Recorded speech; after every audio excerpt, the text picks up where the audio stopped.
Seja muito bem-vindo, Lucão. Obrigado, Hugo. Que alegria receber você aqui, Sempre cara. um prazer, cara. Muito bom. E aí, Lucão, conta pra nós um pouquinho aí. A galera quer saber, né, dessa prova agora em Florianópolis.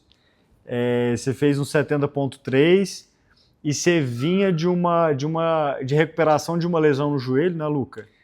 E conta pra nós um pouco assim dessa história, né? Porque você fez a do Rio de Janeiro, se eu não me engano. Uhum, E depois dessa você estava até inscrito na de São Paulo, sim. e aí teve essa lesão que atrapalhou um pouco, você acabou deixando de competir em São Paulo, mas você foi para Florianópolis agora, competiu Uhum, agora esse final de semana.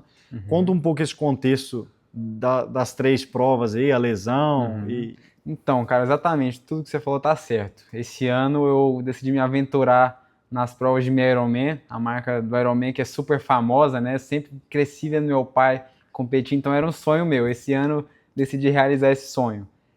Nesse segundo semestre, nós teríamos mais 4 provas do Sim. circuito: Rio de Janeiro, São Paulo, Florianópolis e Aracaju. Decidi fazer minha estreia no Rio de Janeiro, primeira das provas, e caso eu me desse bem e gostasse, eu faria as demais. Uhum. Fiz a prova, foi super legal, fiquei em quarto geral. Disputei a vitória até então, mas não deu certo, em breve. E fiquei super animado, cara. Queria fazer todas as outras etapas. Sim. Mas teve esse problema da lesão. O corpo sentiu um pouco o volume dos treinos, a intensidade. Que ainda não tem que ter uma boa base, um bom acompanhamento, que eu tenho, inclusive, mas nem sempre a gente está no controle de tudo. Pode Sim. acontecer. Erros mínimos valem muito nessas horas, né? Então eu tive uma dor no joelho, a famosa síndrome da banda iliotibial, que é muito famosa entre os corredores, uma dor lateral. Essa dor, cara, começou, na verdade, eu já fiz a prova do Rio com a dor. Pouca Sim. gente sabe disso. Sim. Eu comecei a sentir a dor 2 semanas antes do Ironman do Rio, do meu Ironman do Rio. Mas eu fui controlando ali, até abalou um pouco minha cabeça, mas meu treinador me manteve firme ali comigo. E eu fiz a prova super bem, não senti dor na prova, mas no pós-prova eu senti dor, certo? Uhum. Isso foi dia 10 de agosto, então já faz uns bons meses, né? E desde então, cara, essa dor só foi piorando. Eu fui lutando contra essa dor. Fui em diversos fisioterapeutas, grandes amigos, o Thiago daqui de Goiânia, que é incrível, e muitos outros que me ajudaram. Fiz de tudo para tratar, só que a minha evolução estava muito lenta, muito lenta. E São Paulo, o Ironman de São Paulo, o meu Ironman de São Paulo, que era o meu próximo objetivo, estava chegando cada vez mais perto e minha dor não melhorava, cara. Além de eu não estar correndo, não estar com um treinamento de corrida, eu estava com dor. Então, se torna quase impossível fazer uma competição de triatlo, né? Correr uma Uhum. meia maratona. Então, cara, por mais que eu quisesse muito largar, porque eu amo competir, é uma paixão minha, eu tive que abandonar a prova de São Paulo. Eu tinha inscrição, eu tinha passagem, cara, eu tinha tudo, perdi passagem, enfim. Mas tive que abandonar porque não dava para forçar o corpo também. Não faz o menor sentido isso, pensando a longo prazo. Tive a cabeça fria, esperei e falei: não vou para São Paulo, mas então eu vou ter, se eu não me engano, de 5 a 8 semanas para treinar para Florianópolis e vou para Florianópolis. Vou terminar meu ano ali, fazer Florianópolis Aracaju. Só que mesmo assim, cara, fazendo de tudo para tratar, não tava melhorando a minha lesão. Tava melhorando um pouco, mas tava muito mais lento do que eu esperado, sabe? Uhum. Muito mais lento. O programado era que eu melhorasse e conseguisse correr pelo menos umas 3 semanas antes da prova, sabe? Sim. E só que foi totalmente o oposto. Não estava melhorando. Eu comecei a caminhar, comecei a dar uns trotes de 10 minutos, sentia um pouco de dor, ia administrando, mas a dor não ia melhorando. Só que felizmente, 2 semanas antes da prova, eu tive uma melhora mais brusca. Eu consegui completar um treino de corrida, que foi muito Sim. grande para mim. Fora isso, na natação e na bicicleta, eu estava pedalando e nadando super bem. Eu estava Uhum. mantendo as outras modalidades super bem, sabe? Então eu estava com um fitness bom. Eu só não tinha joelho, eu tinha tudo menos joelho, cara. Uhum. Então, quando nessa corrida, 2 semanas antes da prova, eu tive essa esperança, eu falei: não é impossível. Então, o que eu fiz? Eu consegui inscrição para a prova, comprei uma passagem reembolsável. Caso eu desistisse, eu pegaria o dinheiro de volta, diferente de São Sim. Paulo. E falei: cara, eu vou decidir nos 45 do segundo tempo. Na semana da prova, eu vou fazer um teste, ver como é que eu tô, vou conversar com o meu treinador para saber se vou para Florianópolis ou não. Chegou na semana da prova, eu estava numa dúvida absurda. E o mata final para eu decidir para a prova, o que foi? Eu combinei com o treinador que a prova foi no domingo, certo? Meu Uhum. voo era na quarta-feira. terça-feira eu fiz um seguinte treino. Eu fiz 3 de 15 minutos correndo, com 1 minuto de caminhada entre. Se eu conseguisse terminar o treino, eu faria a prova. Se eu não conseguisse terminar, não tem por que fazer. Uhum. Só, cara, nesse treino, eu queria tanto pra essa prova, que eu fui pra esse treino como se fosse uma prova. Eu fui com sangue no olho. Eu falei, cara, eu vou terminar esse treino. E eu terminei, cara, mas terminei com muita dor, entendeu? Sim. Eu comecei o primeiro estímulo quase sem dor, no segundo um pouco mais, e no terceiro eu senti muita dor, cara. Sim. Muita dor mesmo. Daí eu falei, putz, consegui terminar. Mas eu senti muita dor, será que vale a pena? Uhum. E meu voo já era no dia seguinte, eu não tava com nenhuma mala pronta, nada pronto. Ninguém sabia se eu ia ou não, muito menos eu. Eu fiquei, cara, nesse dia acho que eu fiquei 1h30 falando com o meu treinador no telefone. Ele mora na Espanha, mas ele é da Dinamarca. Ele é ótimo, inclusive. E a gente ficou decidindo, até que então eu falei, cara, quer saber? Eu não vou ter medo de arriscar, cara. Se eu ficar com medo de arriscar, quem sabe eu nem vou competir mais esse ano. Eu vou com cabeça de que eu posso parar na corrida, de que eu posso fazer uma ótima natação, um ótimo pedal, e seja o que Deus quiser na corrida, cara. Eu tô com a cabeça pronta para isso. Eu fui com a cabeça pronta para eu não me abalar, caso eu não terminasse, sabe? Uhum. E para minha surpresa, nessa prova, cara, eu descobri o poder da mente, cara, o poder do pensamento. É surreal. Eu fiz um treino 2 dias antes da prova de corrida. No caso, eu viajei na quarta, eu fiz um treino na sexta-feira. Eu fiz um treino de pedal no hotel, no Rolo, e depois eu sairia para correr 5 km em ritmo de prova, certo? Mas eu não sabia se eu sentia dor ou não. Na última corrida que eu fiz, eu senti dor, né? Uhum. Eu já tava com o remédio, não sei se é um Toragesic para dor, pronto para eu tomar no treino e na prova também. Eu fui pra prova com remédio.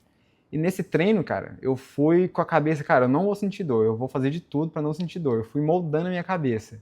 Comecei correndo, senti dor no primeiro quilômetro, no segundo aliviou, e eu corri o terceiro, quarto e o quinto, cara, solto, sem dor nenhuma, zero dor. E foi a primeira vez na minha vida que eu corri começando com dor e depois aliviando, porque todas as outras corridas que eu tentei, vamos supor que eu tentei correr umas 6 vezes antes da prova, mas uma eu tive sucesso, praticamente. As outras eu parei, sabe? Uhum. Todas eu começava com menos dor e ali ia progredindo. Essa vez, 2 dias antes da prova, foi o contrário, cara. E quando eu terminei isso, me deu uma esperança do caramba. Eu falei, cara, eu vou completar essa prova. Eu tô bem, eu consigo, sabe? Uhum. Eu comecei a mudar totalmente a minha cabeça. Tanto que no dia da prova, uma curiosidade sobre a prova. O que eu mais falei nas semanas anteriores foi sobre meu joelho, sobre minha lesão, sobre minha dificuldade. Eu fui pra prova com um remédio pronto para tomar caso eu sentisse dor. No dia da prova, eu senti zero no meu joelho, zero dor, nada, nem um pingo. Nem lembrou dele. Nem lembrei da dor, cara, nem lembrei. Impressionante como é que o corpo, como é que a cabeça funciona, a adrenalina, o foco em ganhar, em performar, tirou totalmente minha dor, totalmente. Mas foi do momento, porque eu acabei a prova, meu joelho estourou, eu senti dor pra caramba, cara. Mas foi porque eu forcei muito. Agora eu tô tranquilo, estabilizou. Sim. Foi pela força que eu fiz no momento, sabe? Sim. Mas foi surpreendente isso, cara, bem surpreendente. Que legal, Luca. E cara, como é que essa questão, tipo assim, pra prova, se querendo ou não, você falou que estava bem nas duas modalidades, na natação e no pedal, né? Sim. E a corrida você não conseguiu se preparar tanto como você se preparou pro Rio de Janeiro, por exemplo, na corrida, né? Sim. E qual que é o impacto que você vê disso, assim, numa prova para buscar o primeiro lugar, ou a memória que você tem de corrida dos treinos anteriores da lesão, elas conseguem te dar uma base para você poder fazer uma boa prova independente disso? O que você enxerga dessa nuance aí de preparação para a prova e de ter perdido esse gap aí para a prova por conta da lesão? Você acabou treinando menos a corrida. Cara, ótima pergunta, ótima mesmo. O que eu acho? Corrida, querendo ou não, a mecânica influencia, o treino, sem sombra de dúvidas, é o que mais influencia, mas eu fiz um substituto da corrida que me fez correr super bem no dia. Inclusive, era a modalidade que eu estava mais apreensivo, que na teoria seria a minha pior, e eu diria que a corrida foi a minha melhor modalidade do dia, cara, sem treinar a corrida. Olha só. Que loucura. Como? Meu treinador, ele me aconselhou e botou no meu programa, como eu não estava correndo durante todas essas semanas, foram mais de 10 semanas sem correr. Sim. Ao invés de correr, ele botou aquajogging, que é corrida na água, e elíptico, que é um aparelho que tem, cara, em quase toda academia tem, Sim. que você faz ali o movimento da corrida praticamente, mas sem o impacto da corrida, sabe? Sim. O aquajogging eu tentei fazer no início, mas eu não tive sucesso porque você precisa de uma piscina muito funda, e aqui em Goiânia é difícil de achar piscina funda, todas são muito afastadas da cidade, acaba sendo muito difícil pela logística. Então eu fiquei mais com elíptico, sabe? Sim. E ele me passava treinos como de corrida mesmo, com série. Eu tinha longão de elíptico, na mesma legal, frequência, sabe? Que legal. Cheguei a fazer mais de 1 hora de elíptico. Inclusive, brincadeiras à parte, alguns amigos ficam zoando comigo, falando que é aparelho de vó, aparelho de gente de mais idade. Mas, cara, eu fazia treino de 1 hora, cara, quase em batimento de zona 3 na corrida. Sim. Então, o seu condicionamento vai lá para cima, ele mantém. Tem vários estudos que dizem que o elíptico e o aquajogging, quando o corredor está lesionado, se você mantém por uma boa constância, até 4, 5 semanas, você não perde o seu condicionamento. Você começa a perder um condicionamento depois da 4ª semana e muito devagar, sabe? Sim. Então eu consegui manter bem. É claro que não foi perto, como se eu tivesse com um bom treinamento de corrida. Claro, não tem como comparar, né? Sim, sim. Mas me ajudou a manter o meu fitness lá em cima. A mecânica da corrida também estava muito próxima. Eu tenho uma certa facilidade, mas eu diria que o elíptico foi a chave de tudo. Me surpreendi muito, cara, com a minha maratona. Muito Que legal, mesmo, hein? Corri fácil. Que legal. Bem legal. E aí, me conta agora um pouco da prova em si, assim, Lucas. Você falou que correu bem pra caramba na sexta, né? Teve esse treino que você começou sentindo dor, depois aliviou, né? Que foi uma coisa meio inesperada, né? E positiva. E aí, sábado, como é que foi? O que você fez sábado? Você nadou no mar? Eu lembro que você postou um negócio falando da natação no mar, estava um pouco agitado o mar, né? Como é que foi isso no sábado? E como é que foi a noite de sábado para domingo, acordar? Sim, cara. O dia pré-prova é sempre muito diferente de tudo, né, cara? Um nervosismo que é incomparável, é impossível substituir. É só no dia pré-prova que você se sente desse jeito, cara. Impressionante. Em questão a treinos, o que eu faço, o dia da prova é uma exceção para mim. O meu treinador ele faz assim comigo. Ele passa, claro, os treinos da semana, ele passa uma sugestão pro dia pré-prova, mas ele fala, Luca, faz o que você se sentir bem. Se você quiser tirar off, tira. Se quiser fazer tiro, faça. Claro que dependendo do tiro eu não vou deixar, né? Na medida do possível. Mas ele passa uma sugestão e geralmente eu sigo a sugestão dele, sabe? Sim. Mas dessa vez eu fiz adaptações. Ele tinha botado uma corridinha para mim. Eu decidi não correr, por quê?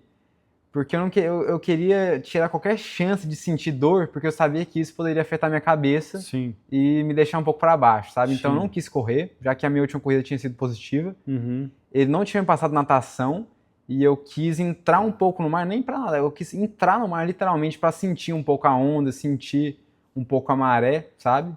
Então eu troquei ali a corrida pelo mar, eu diria. Sim. Fiz um treino de bicicleta de 1 hora com alguns estímulos. Tem muita gente que gosta de descansar muito, né? Ou tirar um off, ou fazer um giro, um trote. Mas eu, particularmente, cara, um dia antes da prova, não gosto de fazer algum treino 100% fácil. Eu gosto de ter algum estímulo para ativar o corpo, sabe? Eu sinto que quando eu fico sem fazer nada ou descansando muito, no dia seguinte meu corpo tá mole, não tá esperto, vamos dizer assim, sabe?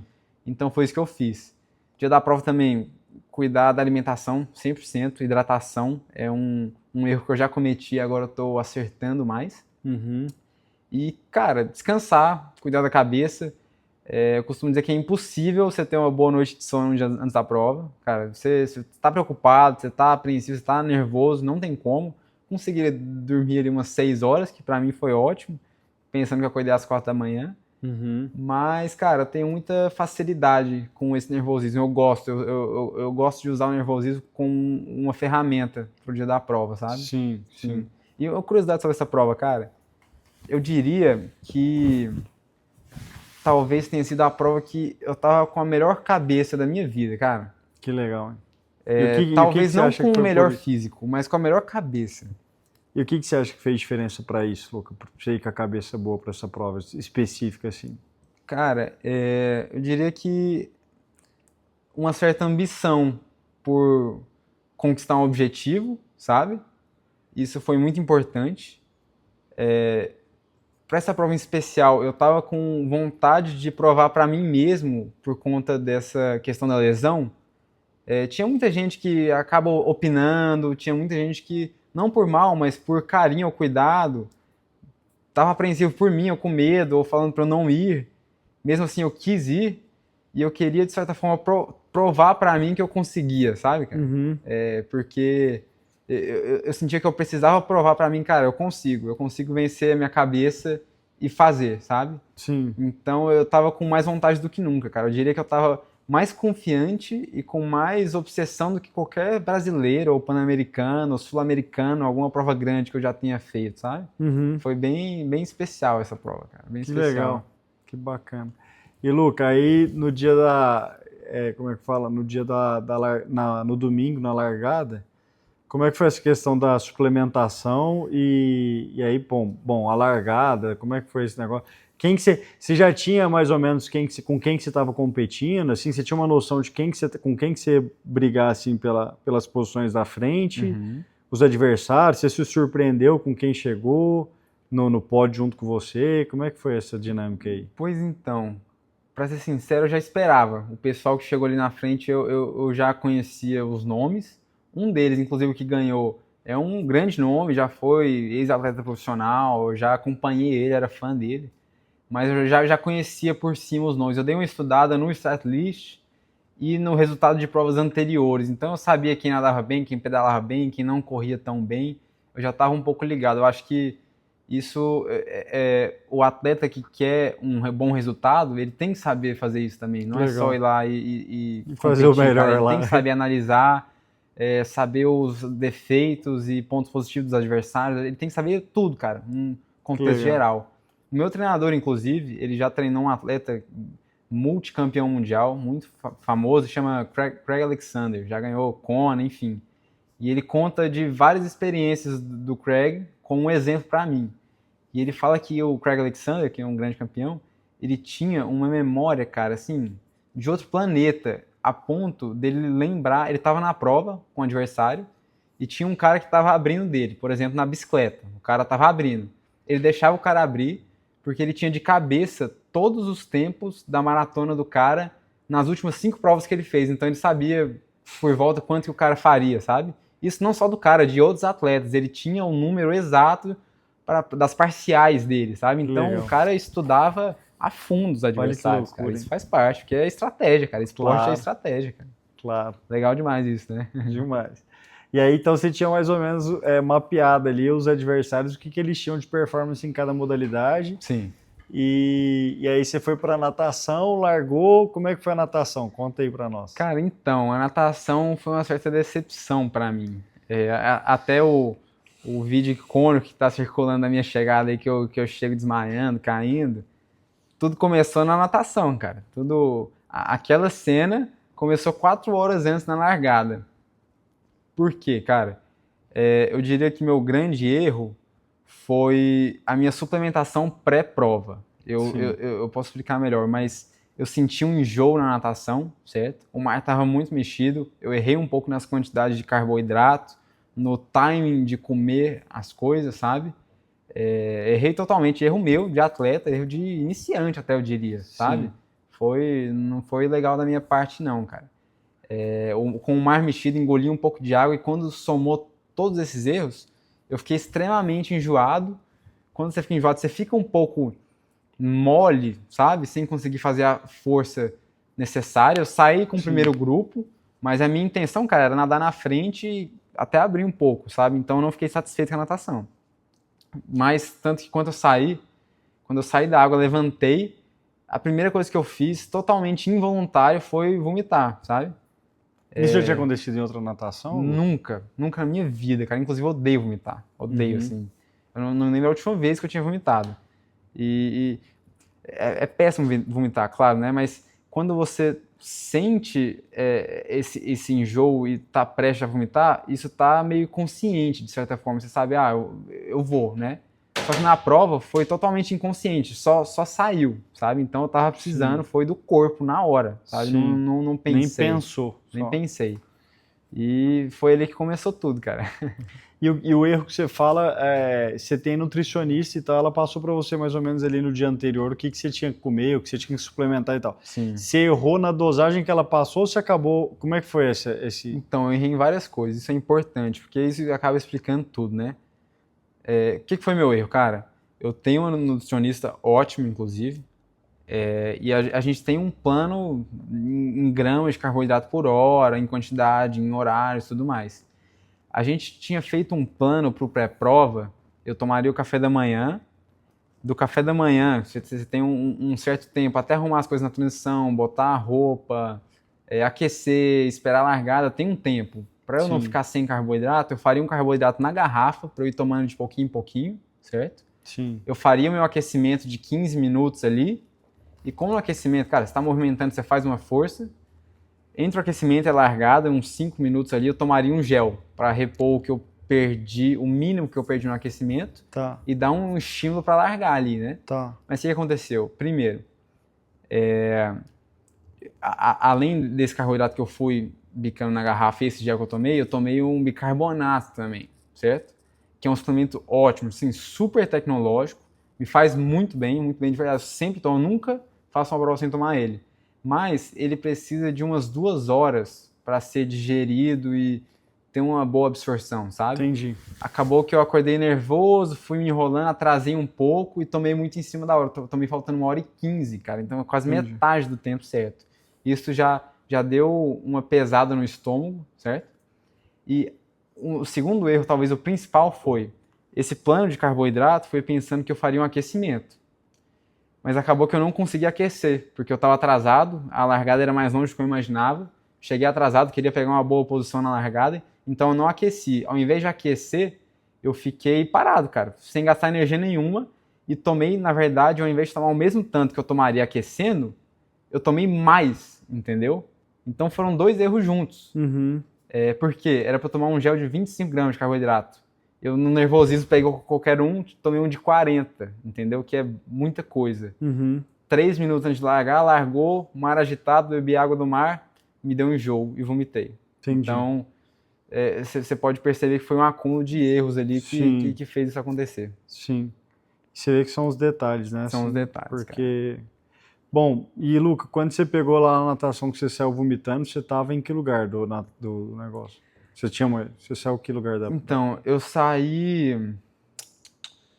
da água no primeiro grupo, num grupo de 4 pessoas contando comigo. Então eu saí, eu e mais 3 atletas. Até então, no nado real ali, eu estava liderando do lado de um atleta. Mas como quando eu levantei, eu vomitei, eu fiquei um pouco desnorteado, eu fiquei, cara, o que está acontecendo aqui?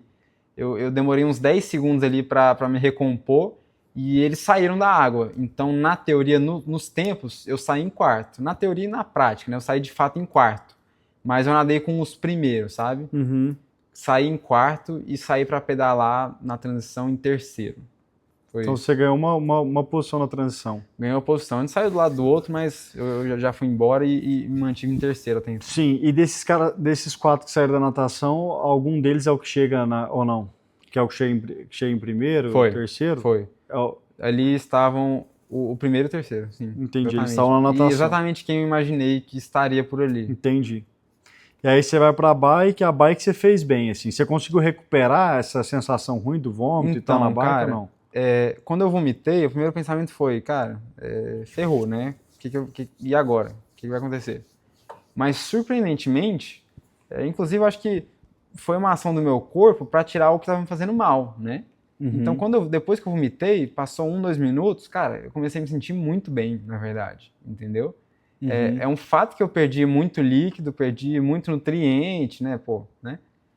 Mas eu comecei a me sentir bem porque eu tirei algo que estava me deixando enjoado, de certa forma. Um alívio, né? Foi um alívio. Uhum. Então, eu estava forte nesse momento.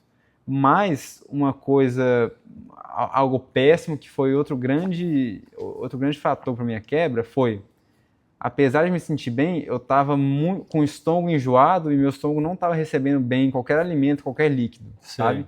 Então, eu tentei tomar um pouco de carboidrato líquido, eu cuspi, sabe? Não entrava. Eu Sim. até tomei uma vez e vomitei de novo na bike. Na bike. Então eu falei, cara, não dá pra tomar. Eu Sim. vou que vou. Vou tocar do jeito que dá aqui. Sim. E como os dois rapazes, eles abriram um pouco na natação, na transição, porque eu tava vomitando, um pouco, vamos dizer, 20 segundos, só que 20 segundos na bike, cara, é uma distância boa.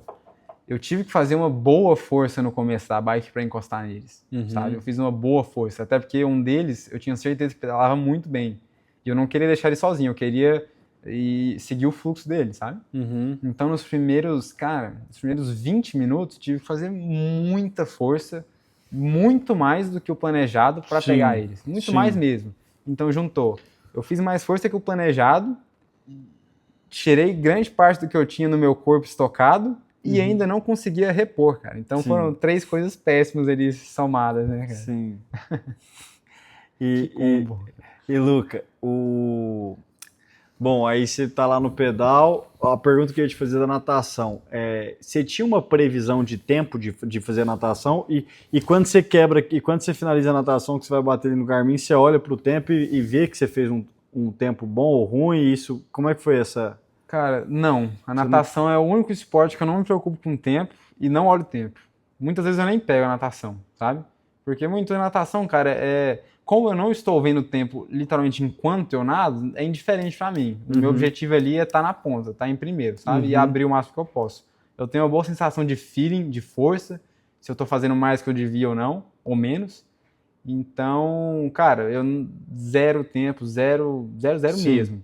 Em questão a previsão de tempo, eu também não faço porque, cara, o mar cada dia tá de um jeito, às vezes cada dia tá uma distância, a navegação muda um pouco, a onda pode estar grande, baixa, pode ter correnteza, então são muitas variáveis que mudam.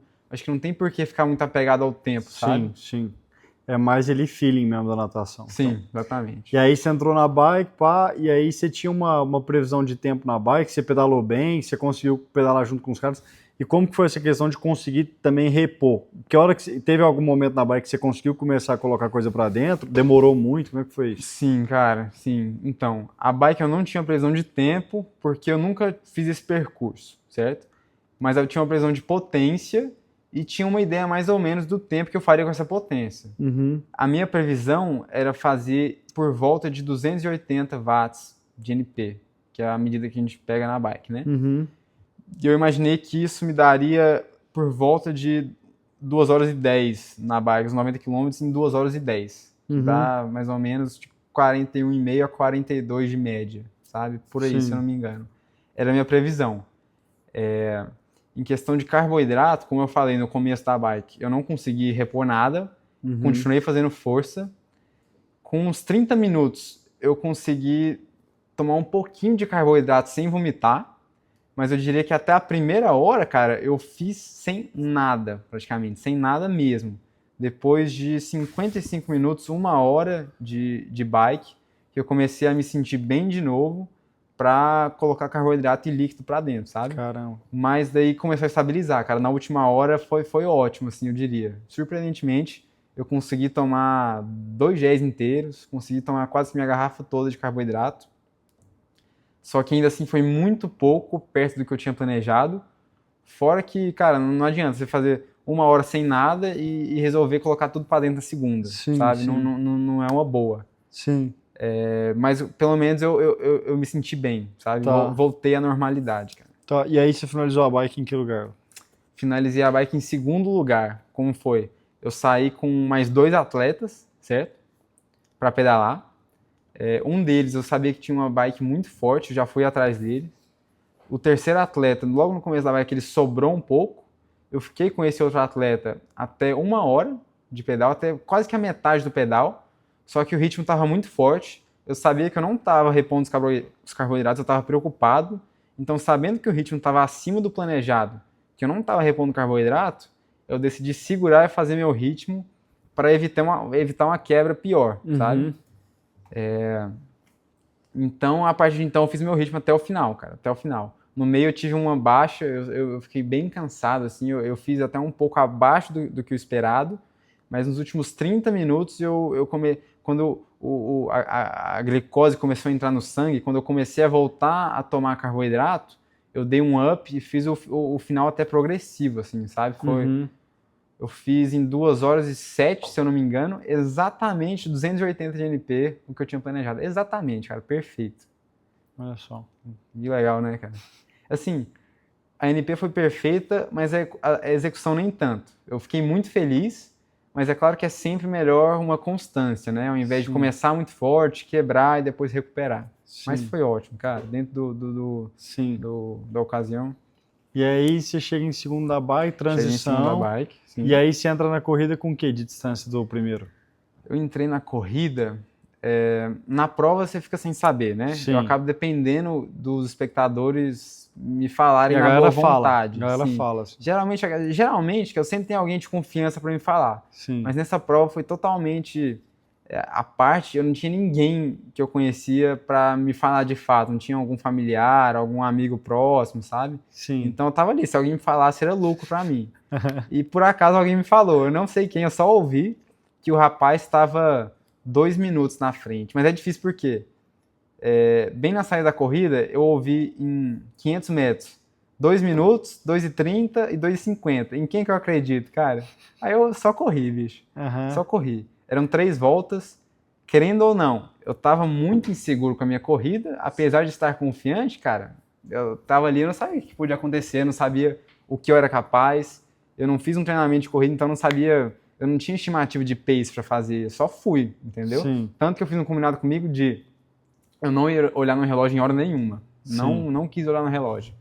Mas a minha ideia para a corrida, de 3 voltas em 21 km, 3 voltas de 7 km, eu gostaria de fazer progressivo. Até porque eu não estava correndo, então eu teria mais liberdade para ir sentindo meu corpo. Sim. E evitar qualquer quebra, né? Sim. E dito e feito, cara, comecei a primeira volta num ritmo tranquilo, numa mecânica boa, um ritmo tranquilo na medida do possível, né? Tentando buscar o primeiro, claro. E meu combinado comigo mesmo era, vou fazer a primeira volta num ritmo tranquilo, quando eu chegar na torcida eu vou perguntar para alguém quanto tempo que ele tá.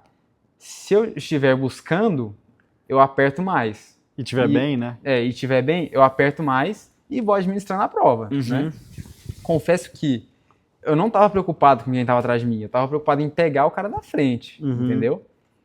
E, cara, quando eu passei, me falaram que eu peguei um pouquinho, mas não tanto. Na primeira volta me falaram ali entre 2h30, e quando eu fechei a primeira volta, eu ouvi 1 minuto e 50, então eu peguei poucos segundos. Isso me desanimou um pouco, sabe? Mas, sinceramente, eu não estava acreditando na galera, sabe? Eu falei, cara, eu não confio em ninguém aqui, eu vou fazer o meu, cara. Eu só vou. A prova tinha muitos retornos, eu estava tentando procurar ele para eu mesmo conseguir medir o tempo, sabe? E ter uma real noção, fiel. Só que não conseguiu. Aliás, eu consegui sim. Eu não cheguei a medir o tempo, mas eu vi o cara. Então eu vi que ele estava perto. Eu falei, cara, tô chegando. Isso me animou. Eu fui melhorando a técnica, buscando. E comecei a ver o cara mais de perto, sabe? Sim. Por acaso, nessa hora, um rapaz veio me falar o tempo, né? Eu perguntei pra ele.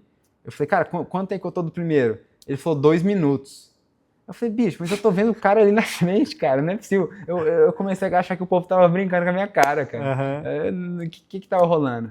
Mas eu não culpo eles, porque o aplicativo do Ironman, todo mundo se baseia muito no aplicativo do Ironman. Sim. Poucas pessoas estavam pegando o tempo de fato no cronômetro. Eles olham muito pelo aplicativo. Sim. E o aplicativo, às vezes, demora a atualizar. Sim. Pode ter um erro, né, cara? Então, às vezes, não é por mal. Não é que o cara tava querendo brincar comigo. Não é por mal, de fato. Sim. Mas, como eu tinha certeza, eu confiava mais em mim. Era realmente o cara. Eu tava pegando ele. E eu peguei ele finalizando a segunda volta. Ou seja, com 14 quilômetros. Faltando 7 para a chegada, certo? E quando eu peguei ele, eu não tinha ideia de quanto tempo o terceiro colocado estava atrás de mim, sabe? Mas você tinha uma memória de que ele... Mas eu tinha uma memória, eu sabia que ele corria muito bem, e eu imaginava, eu deduzia que ele estava ali cerca de 3 a 2 minutos, sabe? Pelo meu feeling, percepção de prova ali, você acaba desenvolvendo esse lado também quando você vai competir, né, cara? Mas, cara, ele não era uma preocupação, porque eu tava me sentindo muito bem. Eu tava só crescendo, só progredindo, sabe? Eu tava me sentindo muito bem. Principalmente quando eu passei ele, eu cresci mais ainda, cara. Eu falei, cara, eu vou ganhar. Eu tava na obsessão de ganhar, tava na minha cabeça. ganhar. Eu queria o tal do ganhar, sabe? Eu queria o primeiro colocado, cara. Eu Sim. queria mais que tudo, bicho. E fui correndo.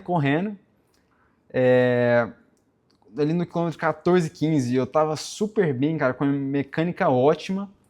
Tomei meu último gel, né? Eu não consegui tomar o que eu devia na corrida ainda, eu não tava 100%, mas eu tava empurrando na força ali, sabe? Eu tava na força porque eu sabia que se eu não tomasse, eu iria quebrar.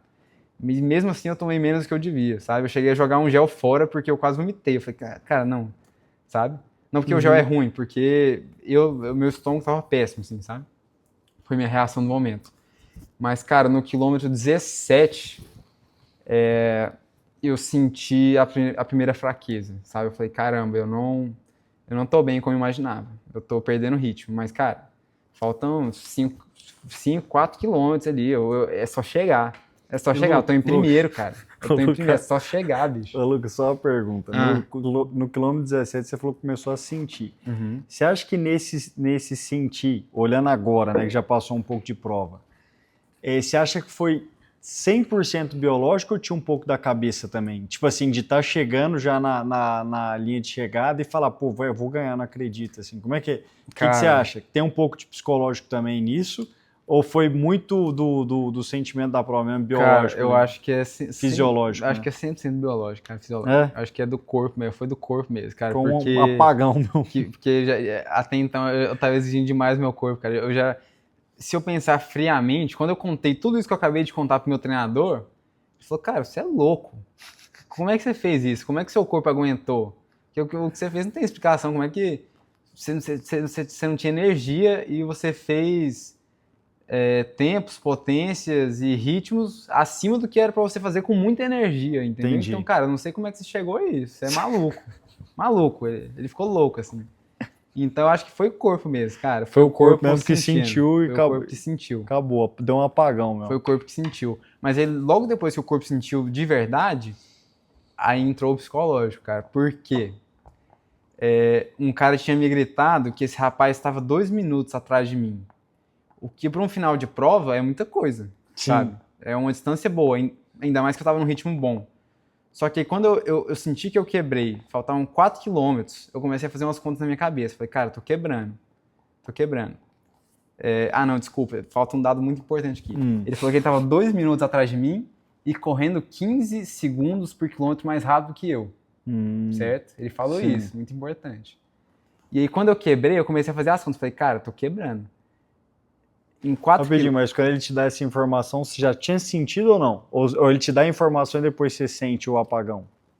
Não, ele me deu a informação e depois eu senti o apagão. Passa um pouquinho que você Porque sente o tanto apagão. que quando ele me deu a informação, eu falei, cara, tá de boa. Eu tô forte pra caramba aqui, 2 minutos não vai me pegar.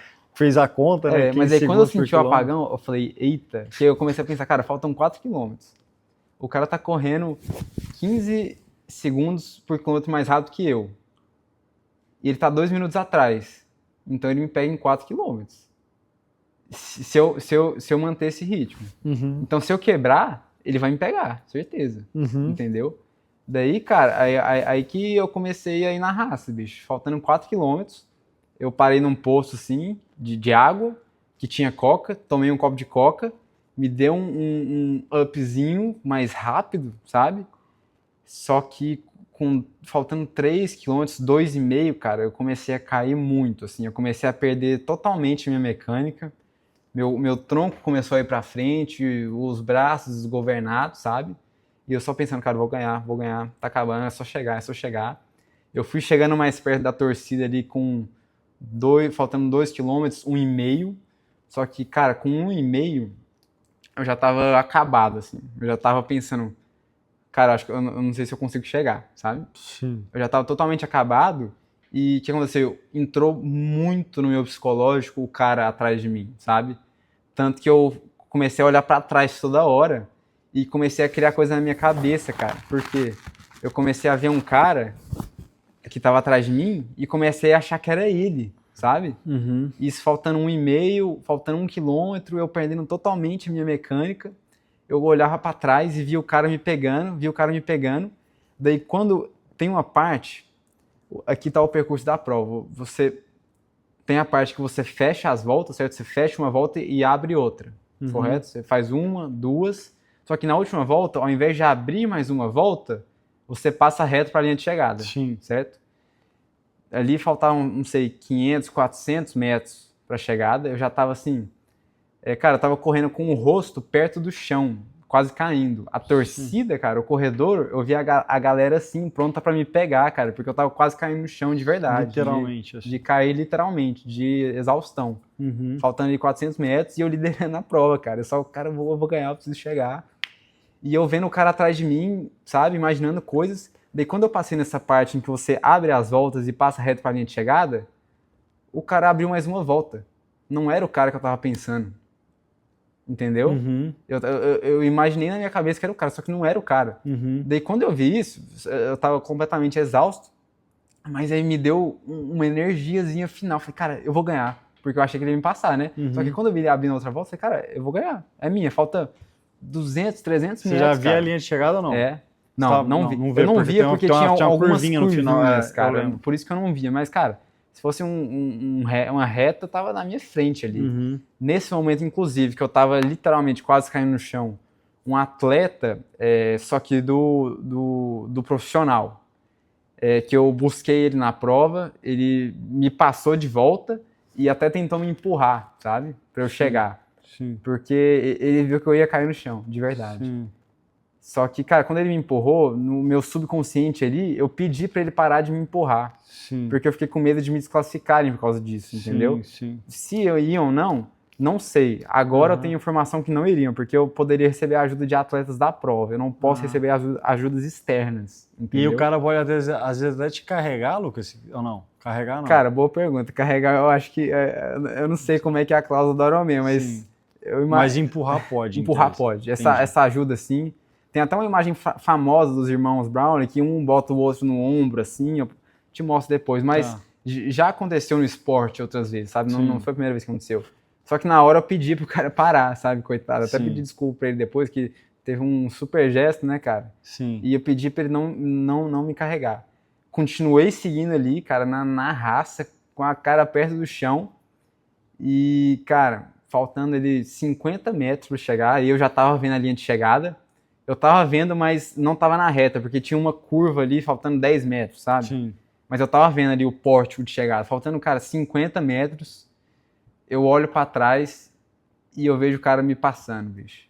Só que qual foi a minha reação quando isso aconteceu? Eu iludido, acreditei que eu teria energia pra sprintar e ganhar do cara. Bicho, eu tava com sangue no olho, de verdade. Só que no que eu fui tentar sprintar, eu caí. Já apaguei ali. Caí no chão, de cara no chão. Você caiu, então, antes de chegar na linha de chegada? Caí antes de chegar na linha de chegada. Só que tinham 2 staffs que já estavam me vendo naquele estado. Eles me ajudaram. Sendo bem sincero que eu tô contando, mas essa parte eu não lembro muito bem, sabe? Mas eu senti, tem alguns flashes, sabe? Eles me ajudaram a levantar e eu consegui chegar, sabe? Consegui chegar. Daí, aí é nessa parte que eu tenho o vídeo completo, tá até no Instagram aí, que eu consegui chegar, cara. Com a perna bamba, com o tronco pra frente, quase caindo de novo. Mas, cara, com muita raça eu consegui cruzar a linha. Eu lembro até que na linha de chegada, cara, tinha umas criancinhas, assim, com a mão, pra chegar bater na mão, né? Engraçado que eu não lembro muito bem das coisas, mas eu tenho alguns pensamentos que eu tive na hora, sabe? E, inclusive, na hora eu lembro que eu fiquei triste por não bater na mão das crianças. Eu queria bater na mão das crianças, só que eu não tinha força, cara. Não tinha força. Eu só tinha que chegar, sabe? Aí eu cheguei em segundo lugar. E aí, na hora que você passa, que você atravessou ali, você cai logo na sequência. Você apertou o primeiro Garmin? Eu apertei o Garmin. Eu não lembro de apertar o Garmin. Eu acho que foi 100% automático. Mas eu acho que... Cara, meu corpo, obviamente, ele queria ter desligado muito antes, né, cara? Porque Sim. Se eu não tivesse ali prestes a ganhar a prova, eu acho que eu não teria energia para terminar. Sim. Eu tirei de energia de onde não tinha, porque eu queria ganhar. Porque eu tava ali disputando realmente. Sabe? Então, cara, eu acho que quando eu cruzei, não foi, agora eu vou descansar. Não, cara, foi totalmente inconsciente. Meu corpo só... Tanto que o corpo é perfeito, né? Eu cruzei a linha e, cara, desliguei. caí mole, desliguei totalmente, assim, totalmente. Isso nunca tinha acontecido comigo na vida, eu nunca desmaiei na vida, foi a primeira vez. Foi até uma experiência inédita pra mim. Mas, até falando nesse assunto, alguém comentou comigo, um médico experiente na área de provas, até Ironman, falou: o preocupante é o atleta que desmaia do jeito que eu desmaiei antes da linha de chegada. Aí é muito preocupante. Mas como eu desmaiei depois, é mais tranquilo, sabe? Porque o meu corpo teve o sentimento, o feeling de esperar chegar a linha para desmaiar. Não foi que eu quis desmaiar, mas inconscientemente eu fiz isso, sabe? Uhum. Eu esperei estar seguro ali para apagar, sabe? Mas, assim, querer eu não queria estar naquela situação, mas foi necessário, cara. Foi necessário. Sim. E o que o médico estava querendo dizer é que se o cara desmaia antes, por esse sentimento de não conseguir acabar, isso pode... Porque, de fato, cara, não tinha mais, deu ruim mesmo, né? Deu ruim mesmo. Ali eu tive força para chegar. Isso é algo positivo, no sentido de saúde, vamos dizer assim. Sim. Sabe? E Luca, quando você chegou, depois de quanto tempo que você acorda? Como é que é isso?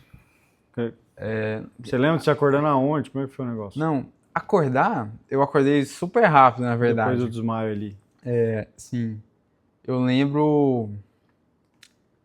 lembro de acordar deitado na maca, eles me erguendo, assim. Então foi relativamente rápido, foram poucos segundos, acho que não chegou a nem ser 1 minuto, eu acho. Sei. Foi rápido. Mas também não é que eu acordei lúcido, assim, tipo, eu acordei, oi, né? Eu tava mal, cara, tava mal. Eu não tava entendendo nada, não tava conseguindo falar, não tava conseguindo enxergar nada, eu só tava sentindo e ouvindo as coisas, sabe? Sim. Aí quando eu comecei a acordar de fato mesmo, eu tava na maca num hospital improvisado que eles têm ali atrás pra esses casos. Aí eu comecei a acordar de verdade, assim. Já tava tomando soro? Já. Não, já tava tomando soro na veia ali. Já. Foi quando eu acordei de verdade a ponto de conseguir falar, mas quando eu tava na maca, eu já tava consciente já, sabe? Eu tava consciente eu tava tão consciente, cara, que eu não conseguia parar de chorar. Tava chorando horrores, assim, de raiva, cara, de ter perdido a prova, sabe? Eu tava chorando de verdade, assim, cara, de indignação, sabe? Foi ruim a sensação. Tava chorando muito. Porque, querendo ou não, tava muito próximo, né, Luca? Cara, foi muito perto. E assim, cara, era uma coisa, eu te falei, né, que eu tava muito ambicioso, eu queria muito ganhar, eu queria provar pra mim que eu conseguia. Eu provei muita coisa já, mesmo ficando em segundo, mas pro atleta, o ganhar é ganhar, né, cara? Sim. E até porque, historicamente, na minha vida de atleta, eu sempre fui muito consistente. Quando deixa a parte, eu sempre fui bom e consistente. Eu sempre fiz bons resultados ali, top 10 em Pan-Americano, top 5, top 3 em brasileiro, sabe? Já ganhei algumas provas regionais, já fiquei em segundo colocado no brasileiro de ciclismo, por exemplo. Então, eu sou consistente em resultados.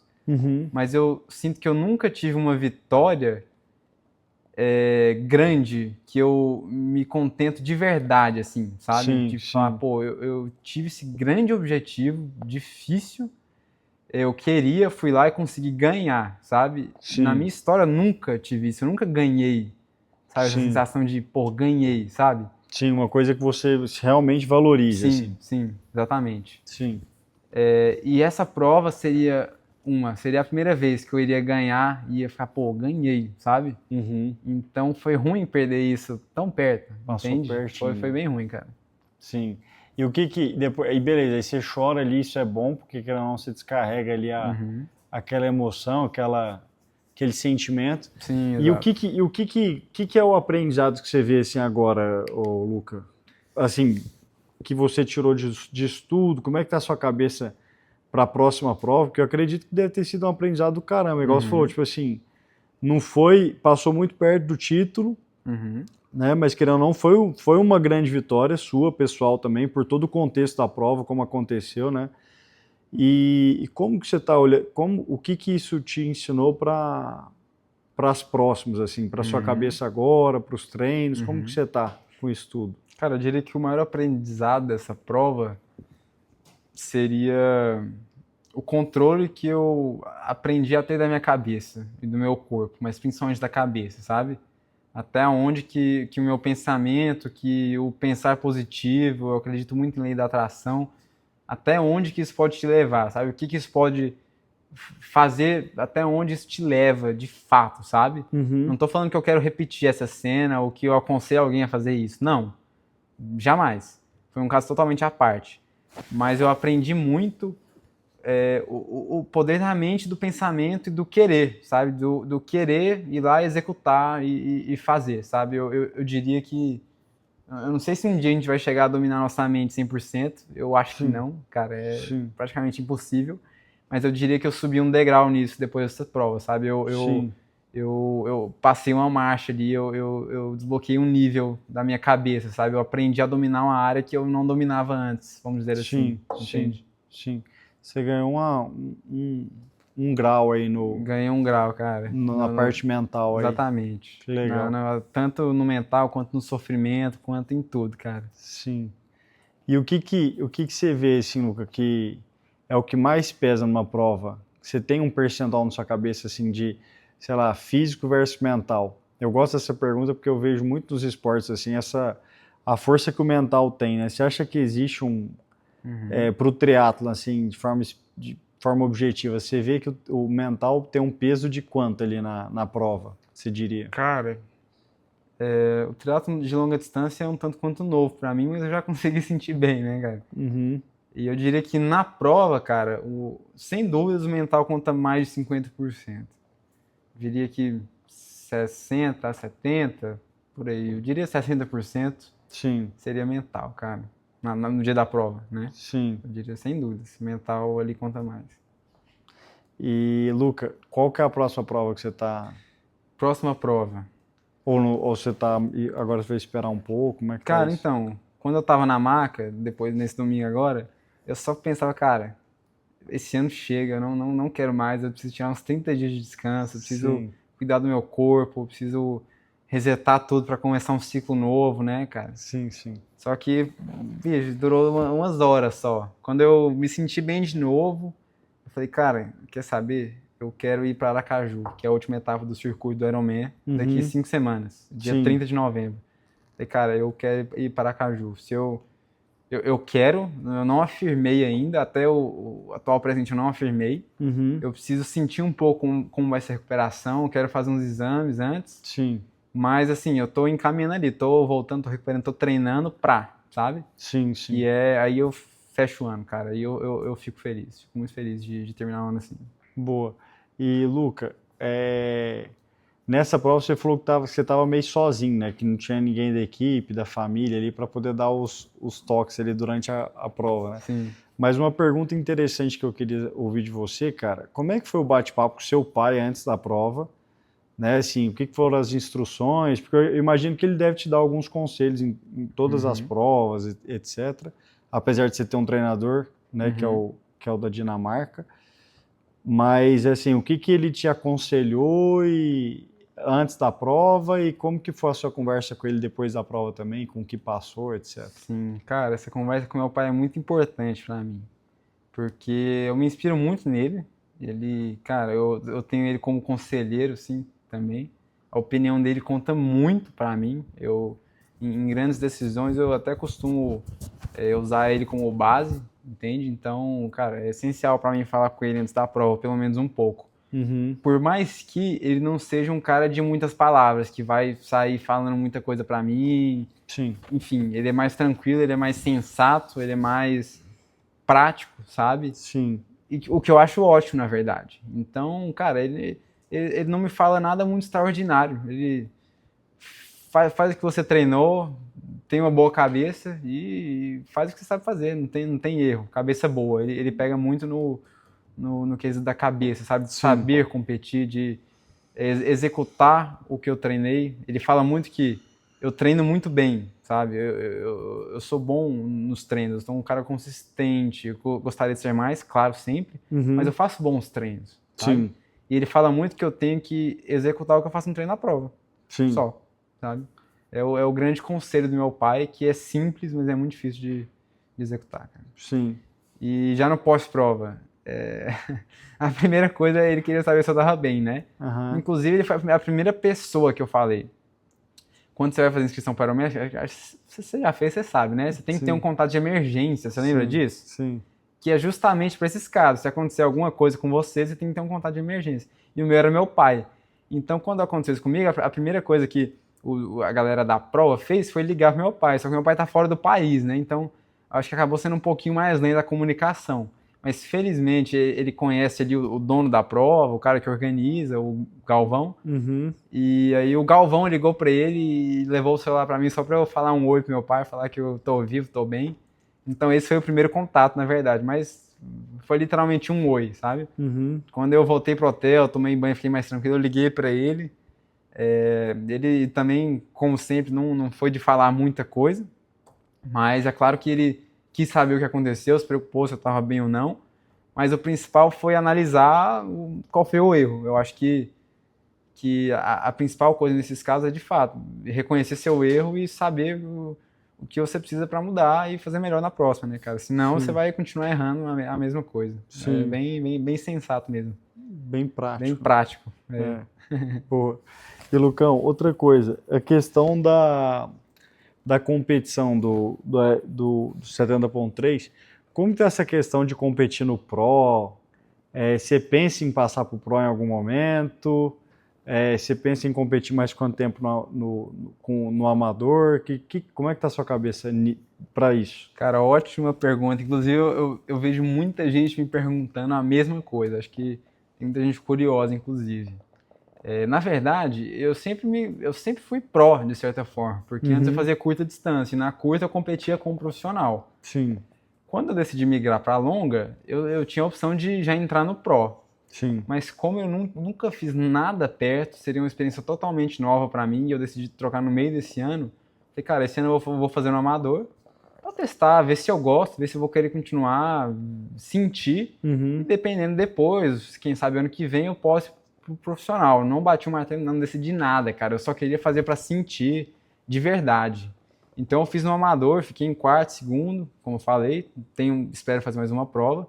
Tô gostando bastante, mas eu sinto que ainda não é hora de ir pro profissional, sabe? Sim. Por diversos motivos. Querendo ou não, eu sou muito jovem pro esporte de longa distância, comparando com outros atletas, Com a sabe? média ali A tendência é que o atleta até faça essa migração um pouco mais velho, sabe? Meu pai, inclusive, era contra eu fazer provas de longa distância por conta um pouco disso. Tem uma ideologia de que a prova de longa distância desgasta um pouco mais. Então, preservar um pouco a juventude, sabe? Não tem certo e errado. Eu já vi de tudo também. Ao mesmo tempo, eu já vi muito atleta jovem Sim, desempenhando. Tem muitos campeões do mundo aí que são super jovens, 20 e poucos anos, sabe? sim, Mas, querendo ou não, a minha idade ali, aos 20 anos, é um pouco raro. E até por conta disso, cara, eu não tenho pressa de subir sim. pro Pro agora, sabe? Justamente por isso. E o principal motivo é, cara, esse ano, essas provas que eu fiz, uma eu tive que desistir, uma eu fiz sem correr, a outra eu fiz com dor. Eu não tive uma consistência, eu não tive um sentimento de, pô, fiz uma prova bem, é isso aqui Sim, que eu sou capaz, sabe? sim, Falta criar um couro, criar uma casca, criar uma base, sabe? sim, Criar uma experiência. Então, eu gostaria muito de fazer mais um ano sólido, com uma boa base, uma boa periodização. Eu também troquei de treinador no meio da temporada, então foi tudo muito bagunçado, sabe? Eu uhum, gostaria de testar mais uma temporada ali mais sólida, com uma boa base, sem lesionar, com uma periodização, com um planejamento de provas, para de fato sentir como que é a longa distância, sabe? E sim, então ir para o Pro. Eu diria entendi. que o meu objetivo de verdade é subir para o Pro em 2027. Já com mais couro, com mais bagagem, sabe? Para ir competitivamente mesmo. Sim, Sendo assim, cara, um grande objetivo meu do ano que vem seria um Mundial categoria, sabe? Buscar ali um bom resultado, quem sabe um pódio no Campeonato Mundial na minha categoria, sim, sabe? É um grande objetivo para mim. sim. Acho que essa é a ideia por agora. Que legal, Luca. E uma coisa, só para eu entender, por curiosidade, assim, eu não sei a diferença. Você terminou a prova junto com o cara que ganhou, né? Sim, Praticamente. Ele chegou, sei lá, segundos, né? Provavelmente minuto, não sei. sim. Na sua frente. Qual que foi o tempo? o tempo da prova, eu não Vocês tenho fizeram? números exatos. Eu fiz, se eu não me engano, 3 horas, por volta de 3 horas e 53, 54, Tá. por aí. Foi esse o tempo final da prova. Isso. E o pró-campeão fez o quê? O que o pró-campeão faz? O Pro Mais ou menos em campeão média aí. fez, se eu não me engano, 3 horas 30 e pouquinhos. Entendi, uns Ou seja, uns 20 minutos, 20 minutos de mais diferença. rápido. Entendi. Eu sei na prática, os prós nadaram em média 1 minuto, 1 minuto e meio mais rápido, certo? De 1 a 2 minutos mais rápido. O pedal é a maior diferença. Claro que eles pedalaram mais fortes. Querendo ou não, tem um auxílio ali da distância, um certo vácuo, as motos de apoio. É inevitável isso. E quem falar que não ajuda, cara, ajuda sim, indiscutível. Mas não tira o mérito. Foi muito forte o pedal dos caras, muito forte. É outro nível, assim, por enquanto. Eles pedalaram quase 10 minutos mais rápido e correram mais ou menos 7 a 8 minutos mais rápido. Então, totaliza ali 20 minutos E essa, do primeiro colocado. a corrida você falou em quantos minutos ou mais? Mais ou menos 7 minutos. Entendi. E Luca, 7, 8. essa diferença, assim, só para eu ter uma ideia, tipo assim, se você mudar agora e falar, cara, eu quero ir pro Pro, onde é que você tira essa diferença em treino, assim, o que é que muda, assim, como é que é essa mudança até com o treinador, com a planilha, o que é que são as adaptações que você faz para... Cara, então, a diferença de tempo. Sinceramente, eu diria que se atualmente eu largasse com os prós, já seria totalmente diferente o tempo. Que uma grande diferença é ter o pessoal em volta, ter a esteira, ter o ritmo, ter o vácuo ali. Sim, só de Isso competir influencia com os muito. caras, você já joga Isso outro não jogo, quer né? dizer que eu ia acompanhar. Sim. Não falo isso, de forma alguma. Mas isso já seria uma grande diferença no tempo, certo? Sim. Mas em questão de treino, na prática, cara, a consistência, sabe? Principalmente a experiência conta muito, a consistência nos treinos, a habilidade, entre aspas, de conseguir colocar um volume, porque, cara, não é fácil. Eu coloquei volume de corrida e lesionei, sabe? Uns tempos atrás eu coloquei volume de natação e bike, tive que tirar 3 dias parados, day off, né? Porque meu corpo, cara, explodiu. Sim. Então, essa habilidade de saber suportar a carga de treinos é uma grande diferença. E isso é 100% treinável. O treino é justamente para isso, para cada vez você aguentar um ritmo e uma distância melhor, né? Entendi. Assim, é bem, de certa maneira, simples, né? Isso é uma coisa legal do esporte, cara, porque não tem como comprar, né, cara? Não tem dinheiro, não compra. Uma das poucas coisas que dinheiro não compra. Tem que fazer, de fato, conquistar. Sim. Tem que treinar, né, pra caramba, pra alcançar esse nível de performance, né? E, Luca, queria te perguntar, cara, quantas provas são no Brasil no primeiro semestre de 70.3? Cara, esse ano a gente teve Brasília e o Ironman Full, só. Ah, então é só uma de 70.3, foi só uma. Foram 2 provas da marca Ironman e uma prova só de 70.3. Ano que vem vai ser diferente, a gente vai ter 2, porque acabaram de anunciar que vão fazer o 70.3 de Curitiba, que vai ser no começo, vai ser a primeira prova do calendário. Então ano que vem, no primeiro semestre, a gente vai ter Curitiba e Brasília, e depois segue o ano. Eu achei ótimo, porque no primeiro semestre teve uma e acumulou tudo para o segundo, né? Então achei que distribuiu um pouquinho mais ali. Entendi. E as outras 4 que teve nesse segundo semestre vai ter no semestre que vem também, do ano que vem. Vai ser 6 provas no ano que vem. Igual, exatamente. E você falou de Mundial, onde é que é o Mundial dessa categoria? Onde é que O Mundial, cara, ano que vem vai ser em Nice. Nice, na França, região montanhosa ali, vai ser um Mundial de 70.3. Vai ser segundo semestre, eu não lembro a data ao certo, tenho até que conferir para montar meu calendário, mas é por volta de setembro ali, até perto do meio de São Paulo. Eu sei disso, é perto do meio de São Paulo. Esse ano já foi o Mundial? Não, esse ano não. Esse ano vai ser daqui menos de 2 semanas. Inclusive. E aí nessa prova você conseguiu classificação para o Mundial? Consegui classificação, exatamente. Aí você poderia competir, só que você não vai querer ir nessa. Então, isso é até bom explicar, muita gente tem dúvida. Sim. A gente vai ter o Mundial daqui 2 semanas, certo? O Mundial de 2025. Mas eu não posso classificar agora. Agora as classificações são todas para o ano que vem. Tem uma data limite, por exemplo. Eu não sei ao certo como é. Mas o Mundial desse ano é agora em novembro. É um exemplo, outubro, novembro. As classificações vão até 4 meses antes, entende? Entendi, Depois entendi. desses 4 meses só para o próximo ano. Entendi. Ou seja, a vaga que eu peguei agora é para o próximo ano só. Entendi. Então você já está classificado para o Mundial do ano que vem. Sim, exatamente. Exatamente. Entendi. Tanto que, se eu não me engano, no Rio de Janeiro já eu não conseguia pegar mais para esse ano. Ah, tá, entendi. Se eu não me engano, acabaram em julho as chances. Tá, entendi. Ô, Luca, e teve uma coisa, aqui na prova, assim, você tem algum rito que você gosta de fazer, alguma coisa diferente, assim, alguma curiosidade para contar de antes da prova ou durante a prova, sei lá, um mantra que você tem de ficar falando alguma coisa para você mesmo na prova? Cara, Alguma curiosidade boa, ou não? bicho, essa é boa. Eu diria que não tem nenhuma extraordinária muito diferente, assim, sabe? Eu tenho minhas comidas, minha alimentação padrão, mas não tem nada demais, cara. Uma coisa que eu gosto é de todo dia de manhã na prova, acaba que eu faço isso diariamente, mas eu acho muito importante no dia da prova. Eu acordo uns minutos mais cedo para fazer a minha sessão de mobilidade e alongamento, acabo mentalizando algumas coisas, alguns pensamentos. Eu diria que isso é um certo ritual meu. Sim, que legal, cara. Sim, Até vi aquela fotinha que você botou, você é tudo organizado, né, Luca? sim, Aquela sou fotinha bem que você colocou organizado, lá, cara. tudo certinho na cama ali e tal. Sim. E organização divide opiniões, que meu pai fala que eu sou bagunceiro, mas é que meu pai é muito organizado, eu sou organizado, entendeu? Entendi. Mas eu me considero organizado, sim, cara.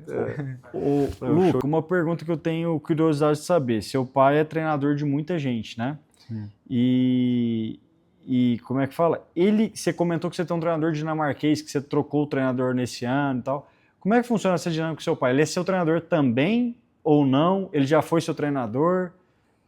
Quem que era seu treinador antes do dinamarquês? Seu pai é treinador também? Como é que funciona isso? Cara, meu pai foi meu treinador por 18 anos, na verdade. Ele me criou, né? Sim. Mas chegou num momento ali que eu tive que fazer uma decisão, porque já não estava funcionando como deveria. Eu precisava de algo mais sério. Não que meu pai seja um treinador ruim, mas é que na proximidade de casa as coisas ficam um pouco mais calmas, menos específicas, e eu precisei procurar um atendimento melhor, sabe? Sim.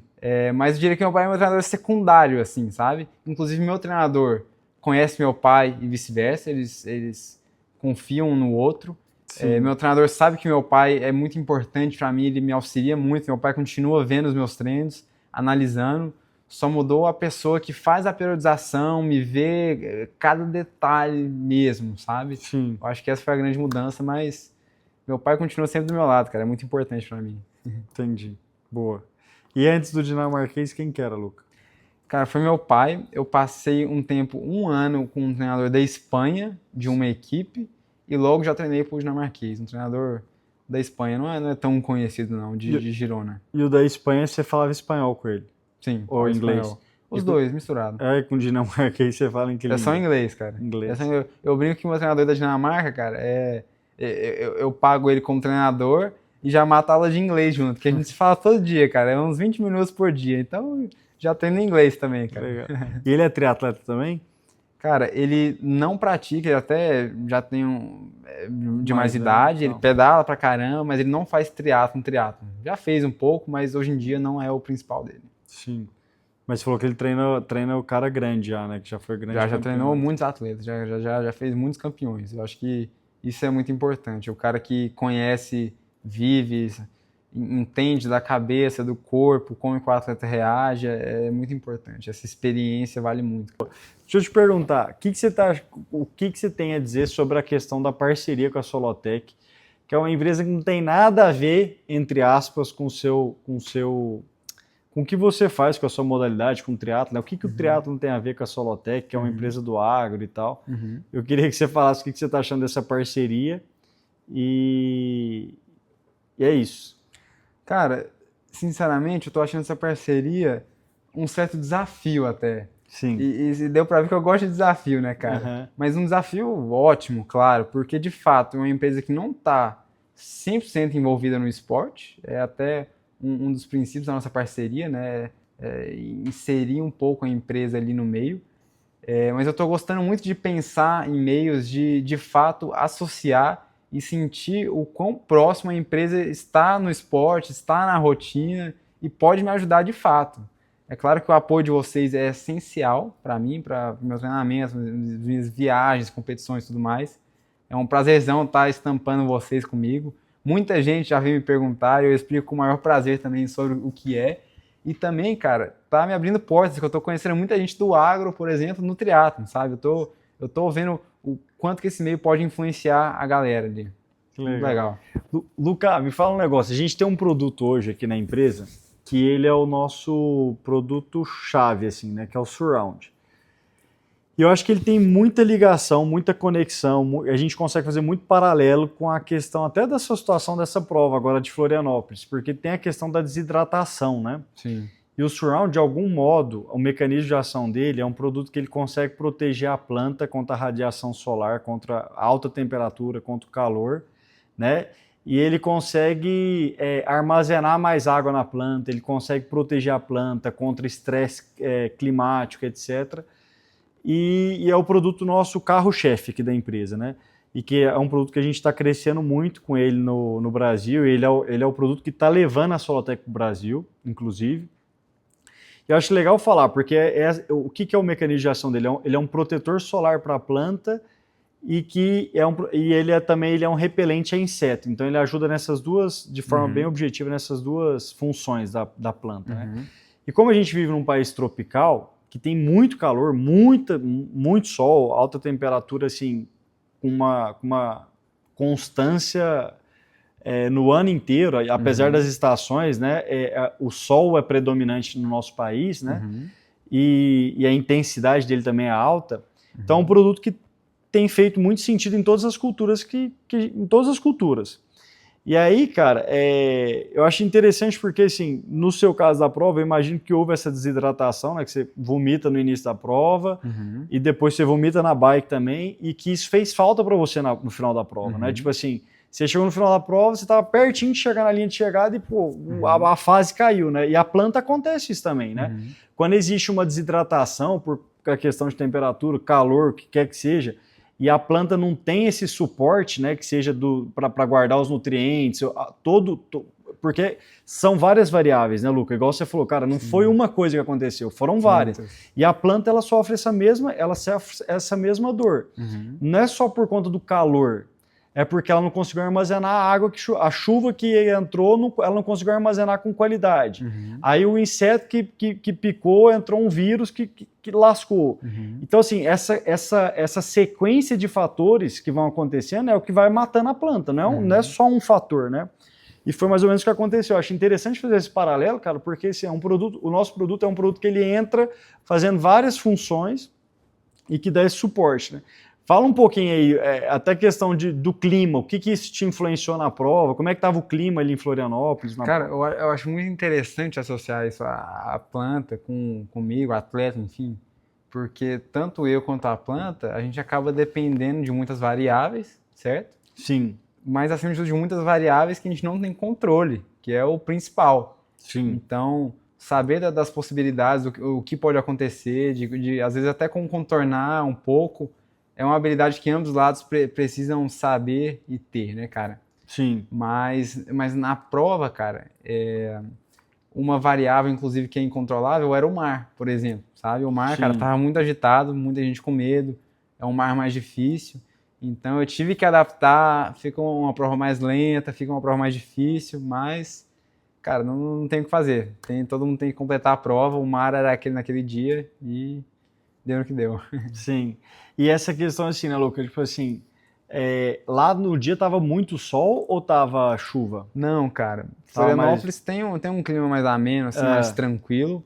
Felizmente, tava um sol até que bom comparando ao clima de Floripa. Não se compara ao de Goiânia. Um clima ali em torno de 20 graus, que é totalmente agradável. Sim. Então, cara, tava um dia agradável. Não tava quente, não tava frio, não choveu. Quase que um dia perfeito pro esporte. Sim, top. E, Luca, assim, pensando, por exemplo, na lavoura, um negócio interessante, né, cara, que é igual você falou, a gente não tem controle de tudo. Na lavoura, quando a gente pensa em questão de produto, os produtos que a gente consegue colocar na planta, eles são responsáveis por uma fatia muito pequena do que isso vai influenciar na produtividade daquela planta. O que mais influencia no crescimento da planta, na produtividade, no resultado daquela lavoura que a gente está cultivando, é justamente a questão climática, a questão do sol, enfim, são os fatores que a gente não tem controle. Que é igual você falou, você citou do mar, né? Então, assim, o que é crítico quando a gente pensa em lavoura? Pô, água. Choveu ou não choveu, né? Quando choveu? Choveu quanto? Eu posso plantar, beleza. Aí, quanto de sol? Quanto vai chover de novo? E tem que ser tudo meio que assim, cronometrado e certinho, porque se der um desvio ali, o produtor às vezes perde uma safra por uma coisa que ele não tem controle. Então, assim, a gente gosta de brincar que um triatleta de alta performance, igual ao seu caso, é um pouco a vida de um produtor rural que tem que ter alta performance em tudo, assim, a questão da logística, né, da questão que você citou aqui de suplementação, o timing de comer a cápsula certa, o energético certo, a quantidade certa. Então, assim, o produtor rural precisa ser milimétrico também nas ações, no tempo de entrar, com quanto que ele vai entrar, a forma que ele vai entrar. Cara, existe tanta variável produtor rural, tipo assim, do bico, da vazão do bico, da pulverização do negócio, a semente, como é que ele vai jogar na terra para ela poder produzir mais, enfim, e ele tem que ter também até essa flexibilidade de não necessariamente estar engessado para fazer a coisa só de uma forma, né? Se adaptar. Ele vai ter que se adaptar também às circunstâncias. Pô, o mar tá forte, então tá bom, vou ter que remar de outro jeito, eu vou ter que nadar de outra forma. Então, assim, essa dinâmica, esse paralelo que a gente faz com o esporte, é por isso que a Solotec patrocina você, assim, é porque a gente acredita que isso tem um paralelo com o produtor, com o nosso cliente de alta performance. Ele precisa, cara, estar atento a várias coisas para poder dar o melhor que ele tem ali na lavoura dele. Sim. Né? Então, a gente gosta de pensar muito nisso e, assim, um negócio, assim, que é curioso, né, cara? Tudo que ele fizer, assim, a forma como ele fizer, vai influenciar no resultado final, cara. Um saco de produtividade influencia pra caralho. Igual você falou, cara, 10 segundos é muito, 2 minutos é muito na corrida, né? Cara, se você não estivesse falando que é um produtor rural, poderia falar que você tá falando de um atleta. É igualzinho, é o mesmo exemplo, que legal. E também a disciplina, né, cara, da dedicação aí de cuidar de tudo, cuidar da planta, assim como eu cuido do meu corpo, cara, é tudo muito semelhante. Muito parecido, muito legal, né, cara? Sim. E a gente às vezes acha que assim, pô, o ser humano é diferente demais da planta, assim, em algumas coisas é claro, né, o ser humano tem outro nível, né? Sim. Mas assim, em algumas coisas se parece muito, porque tem esse comportamento de nutriente, como que ele se comporta, etc., com o ambiente, né, e tal. Então é interessante esse paralelo, cara. E o nosso objetivo, assim, como Solotec, é importante isso, assim, a gente busca, cara, trabalhar com aqueles clientes que pensam em alta performance, né? A gente não quer trabalhar com os clientes que pensa em conduzir uma lavoura de qualquer jeito, né? Porque a nossa empresa, querendo ou não, é uma empresa que busca tecnologia em forma de produto, né? A gente procura o que tem de melhor de produto para entregar para o nosso cliente, para o nosso cliente que é o produtor rural. E quando a gente trabalha com alta performance, com tecnologia, a gente precisa estar alinhado com com o que o cliente vai usar, porque se ele não estiver alinhado e se ele for um cara que não busca tecnologia e a gente está oferecendo tecnologia, vai dar errado, né? Então, assim, pensando nisso, é uma coisa também que a gente busca estar alinhado, assim, né? Quem são as pessoas que a gente está trabalhando, porque isso vai fazer diferença também, né? Eu imagino que isso é o seu caso também com a questão do treinador, com a equipe de nutricionista e tal, com quem tem que estar todo mundo alinhado com o mesmo objetivo, né? O que o Luca quer? Cara, eu quero ser campeão, tá bom? Para ser campeão, eu preciso ter um nutricionista muito bom, muito competente, preciso ter um treinador muito competente, preciso ter um fisioterapeuta competente. Enfim, é uma equipe que monta o negócio, né, Luca? Fora que ambos lados, eu imagino, pelo menos do meu lado é assim, qualquer coisa que a gente faça, mínima que seja, a gente tenta fazer a melhor decisão possível. Se tem a opção A e B, a gente pensa ao máximo em qual vai ser a melhor no final, a longo prazo, né, cara? Sim. Isso é muito, muito importante.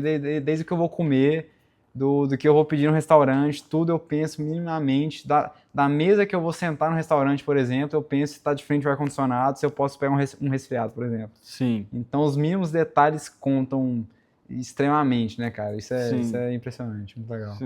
Ô, Hugo, eu te vi postando no Instagram sobre o surround lá. Sim. Mas o que é o tal do veranico, cara? Boa pergunta, Luca.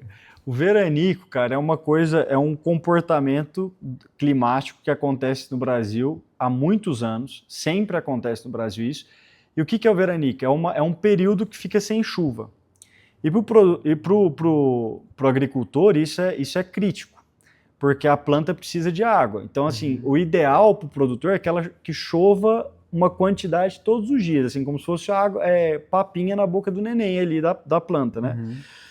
E o veranico acontece sempre. E como acontece sempre, e é uma dor do cliente, só que ele já está acostumado com essa dor, e às vezes, eu não sei se acontece isso, assim, é como se fosse você ter acostumado com a sua dor do joelho, né? Você tem uma dor, o atleta tem muito isso, o atleta ele tem que lidar com algumas dores, e se ele for parar por qualquer dor que acontece, ele está lascado, né? Sim. Então, assim, no caso do veranico, é uma dor que acontece sempre, o produtor muitas vezes ele não nota que ele tem essa dor. Só que essa dor, ela já tem estudo da Embrapa que mostra que até 7 dias sem chuva pode prejudicar em até 11% de produtividade de um produtor rural. Caramba. Se um cara que tem média de produtividade de 60 sacos por hectare, que ele produz de soja por hectare, por exemplo, e ele fica com 7 dias de chuva, que é um período muito pequeno comparado ao que um produtor enfrenta de fato na realidade no campo, e ele perde 11%, pensa, 6 sacos de soja por hectare que ele perde. É muito crítico para o produtor rural. E ele não ter consciência dessa dor é mais crítico ainda, porque assim, é um dinheiro que ele está perdendo todo ano e que ele já está anestesiado, porque acontece todo ano, ele não nota mais que aquilo ali é um problema e cara, ele toca a vida. Até meu pai gosta de brincar que é aquele corno que não sabe que está sendo traído, assim, né? Então, assim, se você não sabe que você está sendo traído, cara, tá tudo bem, você tá ali, tá tudo bem. Só que quando você descobre, você fala, cara, e aí? Vamos resolver esse negócio, né? Assim, tem que tomar alguma decisão, tem que conversar e resolver, né? No caso da traição do corno, né? Da brincadeira do corno. Mas no caso do veranico, como não é uma dor clara, evidente mais, porque já está meio anestesiado, o produtor não nota mais que é um problema. E querendo ou não, isso custa caro para ele, porque pelo investimento que ele faz e o retorno que ele tem com a lavoura, numa lavoura de média de 60 sacos de média de colheita que ele tem por hectare, ele deixar de colher 6 sacos por uma questão que ele não está enxergando, isso é muito crítico. E aí entra o nosso produto, que é o Surround, né, que é o protetor solar. O Surround ele entra exatamente ajudando o cliente nessa dor. Então você aplica o nosso produto nessa questão do veranico, e o nosso produto vai conseguir dar essa estabilidade para a planta para ela poder passar por esse problema, por esse período de estresse sem sofrer esse dano dos 6 sacos. E o investimento que você faz com isso é um investimento de menos de um saco. Então, pensando matematicamente falando, é assim, cara, você investe um saco e ganha 6, ganha 7, sei lá. Então, é um investimento muito razoável, né? Então, que nós, como empresa, a gente gostaria que o Brasil inteiro tomasse consciência disso, que existe uma ferramenta que você pode investir um saco e colher 6 sacos, né? Tirar 5 sacos de colocar no seu bolso, né? E hoje um saco de soja, para você ter uma ideia, assim, né? Você não é da área, Luca, mas assim, hoje um saco de soja ele está em média de 110, 115 reais, ele custa um saco de soja. Então você fala, pô, vou investir 110 reais para colher 660 reais, para poder 660 reais no bolso. Então, assim, essa conta de 160 menos 110 vai dar 550 sacos, 550 reais por hectare no bolso. Um cara que planta 1.000 hectares, 550 reais vezes 1.000, faz a conta aí, Luquinha. 550 vezes 1.000 vai dar 550 mil, né? Então, assim, 550 mil reais no bolso, cara. Então, isso é uma conta assim que, cara, para qualquer pessoa, qualquer produtor rural, qualquer ser humano, é um dinheiro muito importante que fica no bolso. Então, assim, o nosso produto, existe esse posicionamento que a gente tá posicionando ele hoje na soja, que é o maior mercado do Brasil hoje. O Brasil hoje planta cerca de 45 milhões de hectares que o Brasil planta hoje. Então, assim, se o brasileiro, se a gente conseguisse atingir um mercado de 1% da soja com esse produto e ajudando o Brasil a produzir mais, ajudando o produtor a produzir mais, para nós é um sonho. Igual, assim, e esse é o grande sonho nosso, assim, entrar nesse mercado e ajudar uma dor que existe e ajudar o produtor, ajudar o Brasil a produzir mais, a ser mais competitivo com um produto, com uma ferramenta que está na nossa mão e que a gente gostaria muito que o produtor tivesse acesso a isso, consciência disso, porque vai ser um benefício que a gente acredita que ele vai ter, né, na condução do trabalho dele ali, da lavoura, né? Então isso é interessante, assim, né, cara? Eu imagino que muita gente não deve botar na ponta do lápis, né? E aí essas pequenas diferenças, quando soma, né, cara? Igual você fez a conta aqui, vira um número extraordinário, bicho. Exatamente. Que loucura. Então é uma coisa que a gente pensa muito aqui, né? Como empresa, assim. E o desafio é esse, cara. Como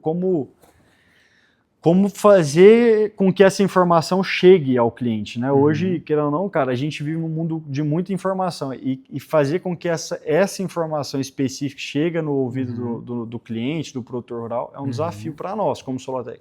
E aí é o que a gente tenta fazer hoje, né? Tipo assim, cara, que essa informação, que essa mensagem chegue ao máximo de gente possível, para o cara pelo menos ter a informação na mão para tomar decisão. Cara, eu quero ou não quero, né? Porque, claro, esse exemplo prático dos números é muito bom, porque quando a pessoa vê números, ela vê de verdade o efeito, né? Eu gosto muito de números, cara. Eu, com a minha organização, assim, até financeira, eu gosto de botar tudo em planilha, tudo em número, para ver de fato a diferença que faz um real, um centavozinho ali, né, cara? Que é exatamente isso. São as pequenas coisas ali com constância que faz diferença no longo prazo, né, Luca? Sem dúvidas. Igual você falou, é né? sempre a constância. É legal isso. Cara, uma pergunta que eu ia fazer deixa eu até pensar como é que eu faço essa pergunta de uma forma que não seja tão leiga assim, cara. Pode fazer. É que eu fiz... Lembra aquele primeiro vídeo que eu fiz e refiz? Sim, da fruta. Tem até que mandar o refeito, Tá. Eu fiz 2 erros, né? Que eu já entendi aquele de não garante nada, você até falou, né? Que Sim. é meio que o oposto até de garante, né? Sim. E a parte que eu falei de agrotóxico, eu acho, né, cara? Sim. Mas o que define a Solotec como oposto de agrotóxico? Por quê? Sim. Assim, eu imagino que deve ser muito óbvio para vocês, né? Mas é muito automático pensar em agro e, cara, são palavras que remetem ali pro leigo, né? Sim. Antes eu era 100% leigo. Então, por quê, cara? Assim, o que tem tão distante do agrotóxico, assim? Sim. Boa. Inclusive, rapidinho, vocês seriam contra agrotóxicos, por exemplo? Vocês teriam nada a ver, certo? Tá. Vamos lá, boa pergunta, Lucão. Eu quero saber de verdade mesmo. Boa. É o seguinte. O que acontece? A Solotec é uma empresa que ela investe em tecnologia sustentável, né? Seria mais ou menos essa linha nossa, né? A gente é contra o agrotóxico? Não. Por quê, cara? Hoje, ainda, quando a gente pensa em produção em grande escala, pensando global, mundial, não seria possível ainda fazer tudo isso com uma condução orgânica, com produtos orgânicos, tudo natural. Por quê? Porque isso, primeiro, porque é muito caro. Hoje ainda é muito mais caro se você faz uma produção orgânica. A questão do manejo, tudo isso impacta e você não consegue fazer isso em grande escala. Você não consegue manejar todas as adversidades de inseto, de fungo, etc., as pragas que acontecem na lavoura, você não consegue manejar isso tudo somente com produtos orgânicos ainda. Lógico que isso está crescendo muito, o mercado orgânico hoje nos Estados Unidos ele é cada vez maior, na Europa. Então, assim, existe essa tendência mundial, né? E lógico, se você for parar para pensar, quando você vai no mercado, é a mesma coisa, você vai comer uma fruta orgânica, ela é mais cara que uma fruta normal. Então, essa mesma tese da fruta ser mais cara no mercado, ela é mais cara também para produzir. Então, o mercado orgânico no Brasil hoje, o percentual do mercado orgânico hoje no Brasil, de cultivo orgânico, é um percentual muito menor do que o percentual de agrotóxico, que é conduzido com agrotóxico. Isso acontece por um motivo. Não é porque o pessoal quer... não é só porque o pessoal... Existe um mercado assim, existe uma não é que existe assim as bandeiras grandes, as grandes empresas estão meio que blindando o mercado para que o orgânico não entre.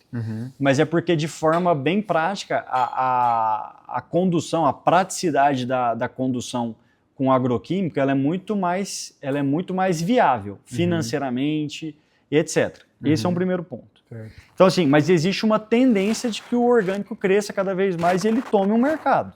Ele vá tomando um mercado. É igual com as tecnologias. Pô, quando chega uma tecnologia de IA, sei lá, IA, internet, computador, cara, no primeiro momento, quem tem? É o cara mais rico lá, sei lá, as empresas. Só que com o tempo o negócio vai ficando mais em conta e vai chegando. Então assim, essa é uma tendência do mercado.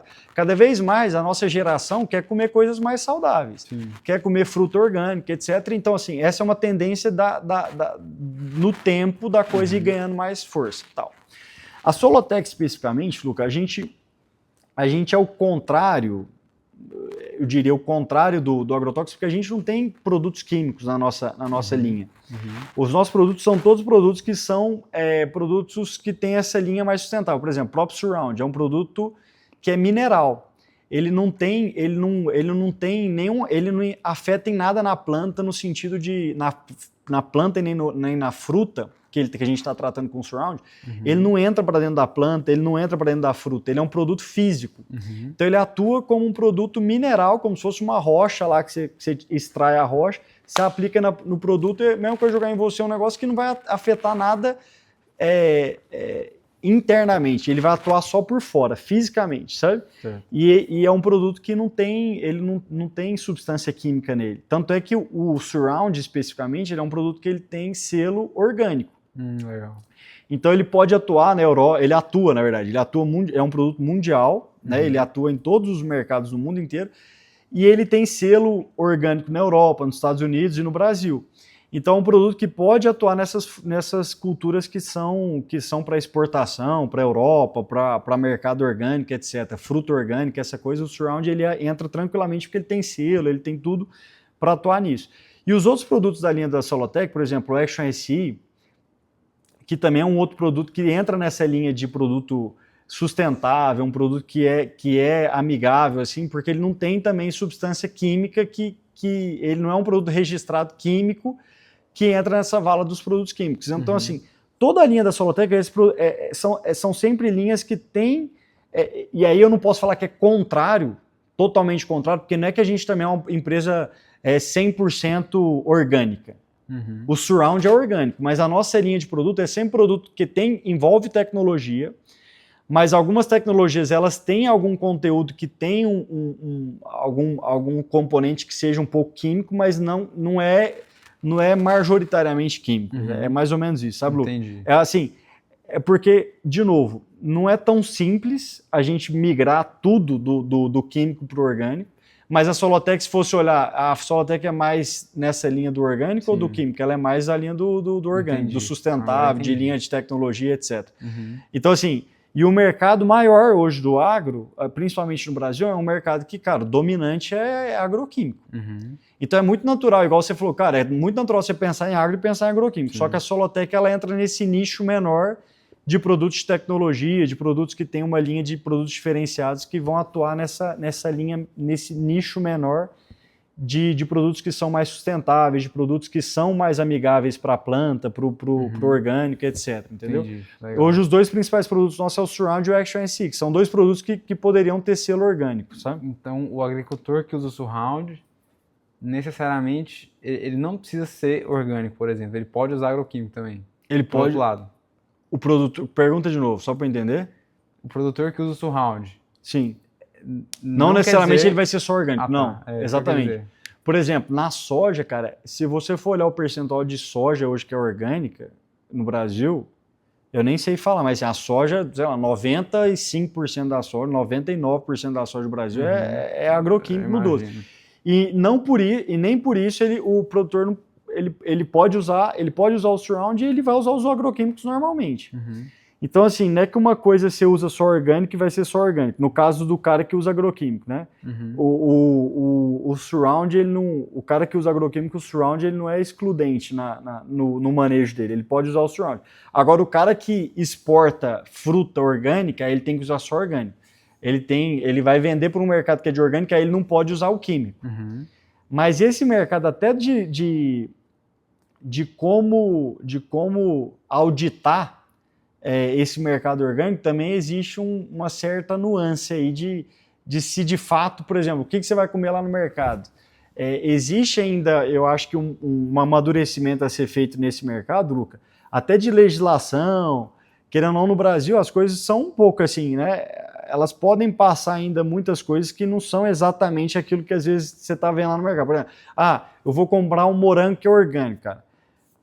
Às vezes ele não é orgânico. Uhum. Então, assim, eu acho que existe ainda um amadurecimento do nosso mercado, de estudo, para a gente poder ter, de fato, uma coisa que às vezes é orgânica, que a gente está comprando e falando, pô, isso aqui é orgânico mesmo. Uhum. Lógico que já existe alguma coisa, mas eu não confiaria que 100% do que a gente vê, às vezes, na prateleira, dá para confiar, porque, infelizmente, o nosso país ainda...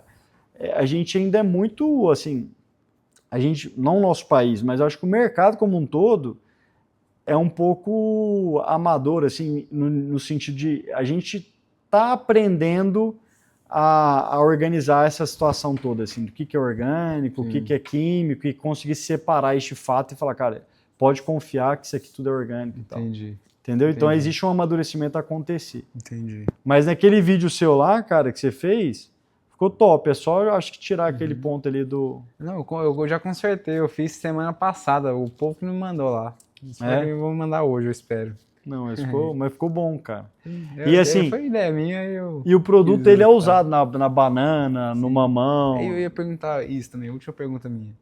Tem como eu saber? Eu vou no mercado, ele falou, pô, esse aqui teve surround. Sim.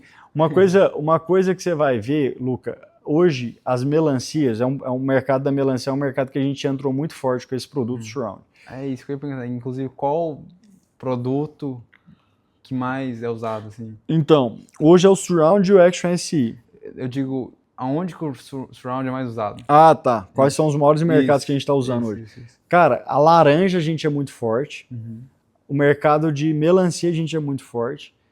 E a gente está atacando agora o mercado da soja pensando nesse posicionamento do veranico, que é aquela dor que eu te contei. Entendi. Então, assim, mas hoje os dois maiores mercados é laranja e melancia. Legal. São esses dois. Legal. E aí, cara, quando você entrar no mercado, geralmente, sempre que você for no mercado, você vai reparar, ou então, sempre que você vê uma melancia, você vai reparar na feira, naquelas banquinhas que tem na rua, às vezes, vendendo melancia, você vai reparar que, às vezes, a melancia tá meio branca, assim, como se tivesse pintado com, sei lá, com qualquer tinta ali meio branca. Ela, não é a cor dela natural é verde.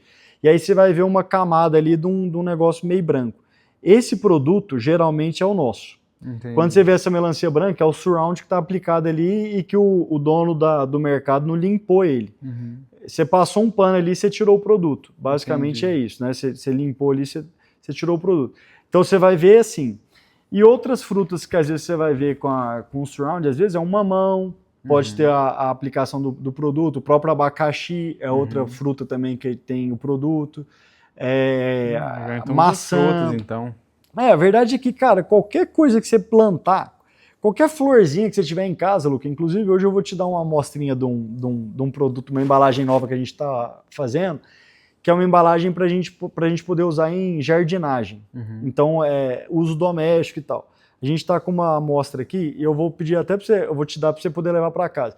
Então, você mistura isso com 1 litro de água, e a embalagem já é usada para você abrir ela e colocar ali. Você mistura, ele é bem dissolvido, igual uma creatina da vida, esses produtos que você usa para performance.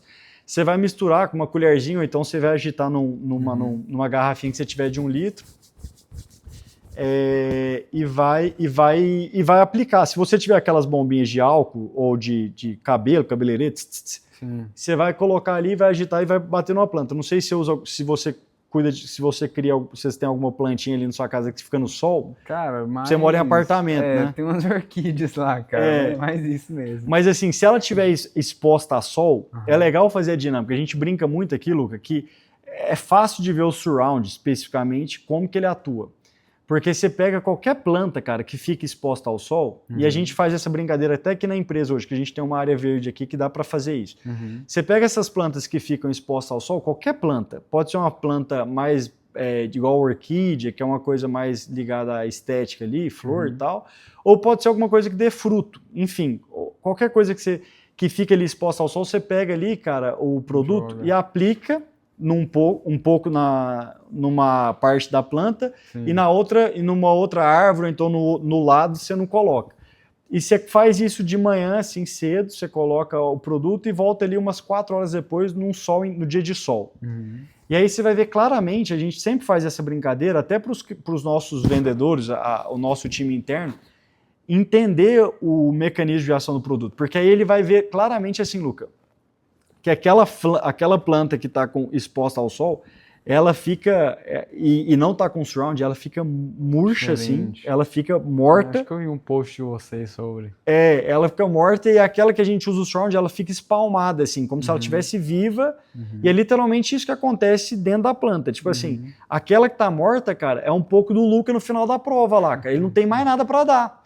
Já acabou tudo ali do nutriente, a água, assim, tipo assim, e o seu corpo involuntariamente você deitou ali e desmaiou, porque o corpo não tinha mais nada para dar fisicamente, né? E no caso da planta, assim, quando a gente faz essa brincadeira do lado a lado, que a gente chama, que você aplica um pouquinho e na outra você não aplica, você vê que uma planta ela tá morrendo, então literalmente os nutrientes dela não tá conseguindo trabalhar mais, ela não tá funcionando mais. Então aquilo ali vai impactar no resultado dela no final do ciclo dela, né? E a planta que tá com o surround, ela tá viva, ela tá forte, ela tá conseguindo produzir.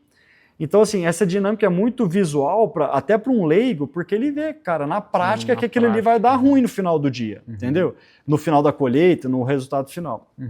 Então é muito simples de entender, entendeu? Legal. Eu vou te mandar que se você fizer na orquídea lá, se ela estiver no sol, você vai ver a diferença. Fica boa parte no sol, cara. Quero testar. É legal. Eu não sei se a orquídea sente tanto com o sol quando ela está exposta ao sol, mas eu acho que é legal se fizer a dinâmica, se você conseguir fazer em uma orquídea e na outra não, para ver se uma vai sentir ou não essa questão de murchar e a outra ficar mais firme ali, né? Com o sol. Vou fazer. Vai ser legal. Meu pai vai gostar, ele que gosta, ele que cuida. Ele que gosta das plantas. Eu gosto também, mas é porque é o xodózinho dele ali, entendeu? Que legal, top. Lucão, quero agradecer muito a sua presença aqui. Para nós foi uma alegria, para nós foi orgulho, né? Eu até comentei num post seu lá, cara, porque para nós, cara, para mim que gosto do esporte e tal, assim, pessoalmente, mas não só para mim, eu acho que para mim que estou aqui na empresa e tento conversar com a equipe para poder mostrar um pouco desse lado do esporte, né? Dessa questão da resiliência, da luta, né? Porque isso a gente consegue aplicar na nossa vida. Se a gente não tiver essa força de vontade para vencer, a gente não consegue vencer as batalhas simples da nossa vida, né? Então, assim, cara, aquilo ali que você fez, no primeiro momento eu fiquei preocupado, até foi falar com o Belin, falei, cara, o que aconteceu com o Luca? Eu recebi da minha irmã o vídeo, no primeiro momento, eu falei, caramba, o que aconteceu com o Luca? Eu fiquei preocupado, mas depois logo o Belin mandou notícia que estava tudo bem, e eu fiquei muito feliz, assim, porque, cara, mostra exatamente tudo isso que você mostrou, que você falou no papo, assim, que, cara, você deu tudo que você tinha e mais um pouco, né, para poder conquistar um objetivo que você tem, que é de ser campeão, cara. E todo mundo, eu acho que tem esse objetivo na vida, assim, de ganhar, de ser campeão, né? E o esporte ensina muito isso, assim, de forma muito lúdica, né? Porque no esporte é literalmente essa corrida para vencer. Porque às vezes na empresa não é tão simples você ver como que você está ganhando, você conseguir ver se o tempo que eu fiz foi melhor que o tempo que eu fiz ontem, né? Na empresa esse negócio fica meio nebuloso, assim, se eu estou melhorando ou se eu não estou melhorando, né? Os resultados da empresa, eles não são tão imediatos, às vezes, como num treino de corrida que você corre um dia 5 km a, sei lá, 20 minutos, no outro dia você corre a 19 minutos e 50 segundos, você melhora 10 segundos. Então, na empresa, a gente não consegue ter esse feeling, essa percepção tão clara da melhoria, né? Então, quando você mostra ali na prova aquilo ali, cara, eu achei muito legal, porque representa literalmente o espírito da Solotec, assim, de vencer, de querer o melhor, de querer crescer, de querer alcançar esse lugar mais alto do pódio, de alcançar um resultado que dê para nós essa sensação de poder meu melhor. Isso para nós é muito importante, né? Então, para mim, eu fiquei muito feliz com o seu resultado, com o seu comprometimento, com a sua entrega, assim, para nós isso representa de fato a Solotec, eu fiquei muito feliz com isso. Fiquei feliz de você ter vindo aqui, muito obrigado, e a gente está muito feliz com a parceria, espero que a parceria dure cada vez mais e que a gente possa crescer muito juntos. Cara, tô feliz demais, Hugão, fico Muito grato por tudo que vocês fazem por mim. Fico feliz de vir aqui, de falar aqui para vocês, de representar, de estar com a Soltec no peito, no capacete. Inclusive, ficou lindo o capacete, cara. Muita gente elogia. Que legal. E então, cara, tô vivendo um sonho. Tá sendo muito legal para mim. Que bom. Obrigadão, Lucão. Valeu, Tamo João. junto. Tamo Até a junto, próxima. cara. Até. Valeu. Vamos pra cima.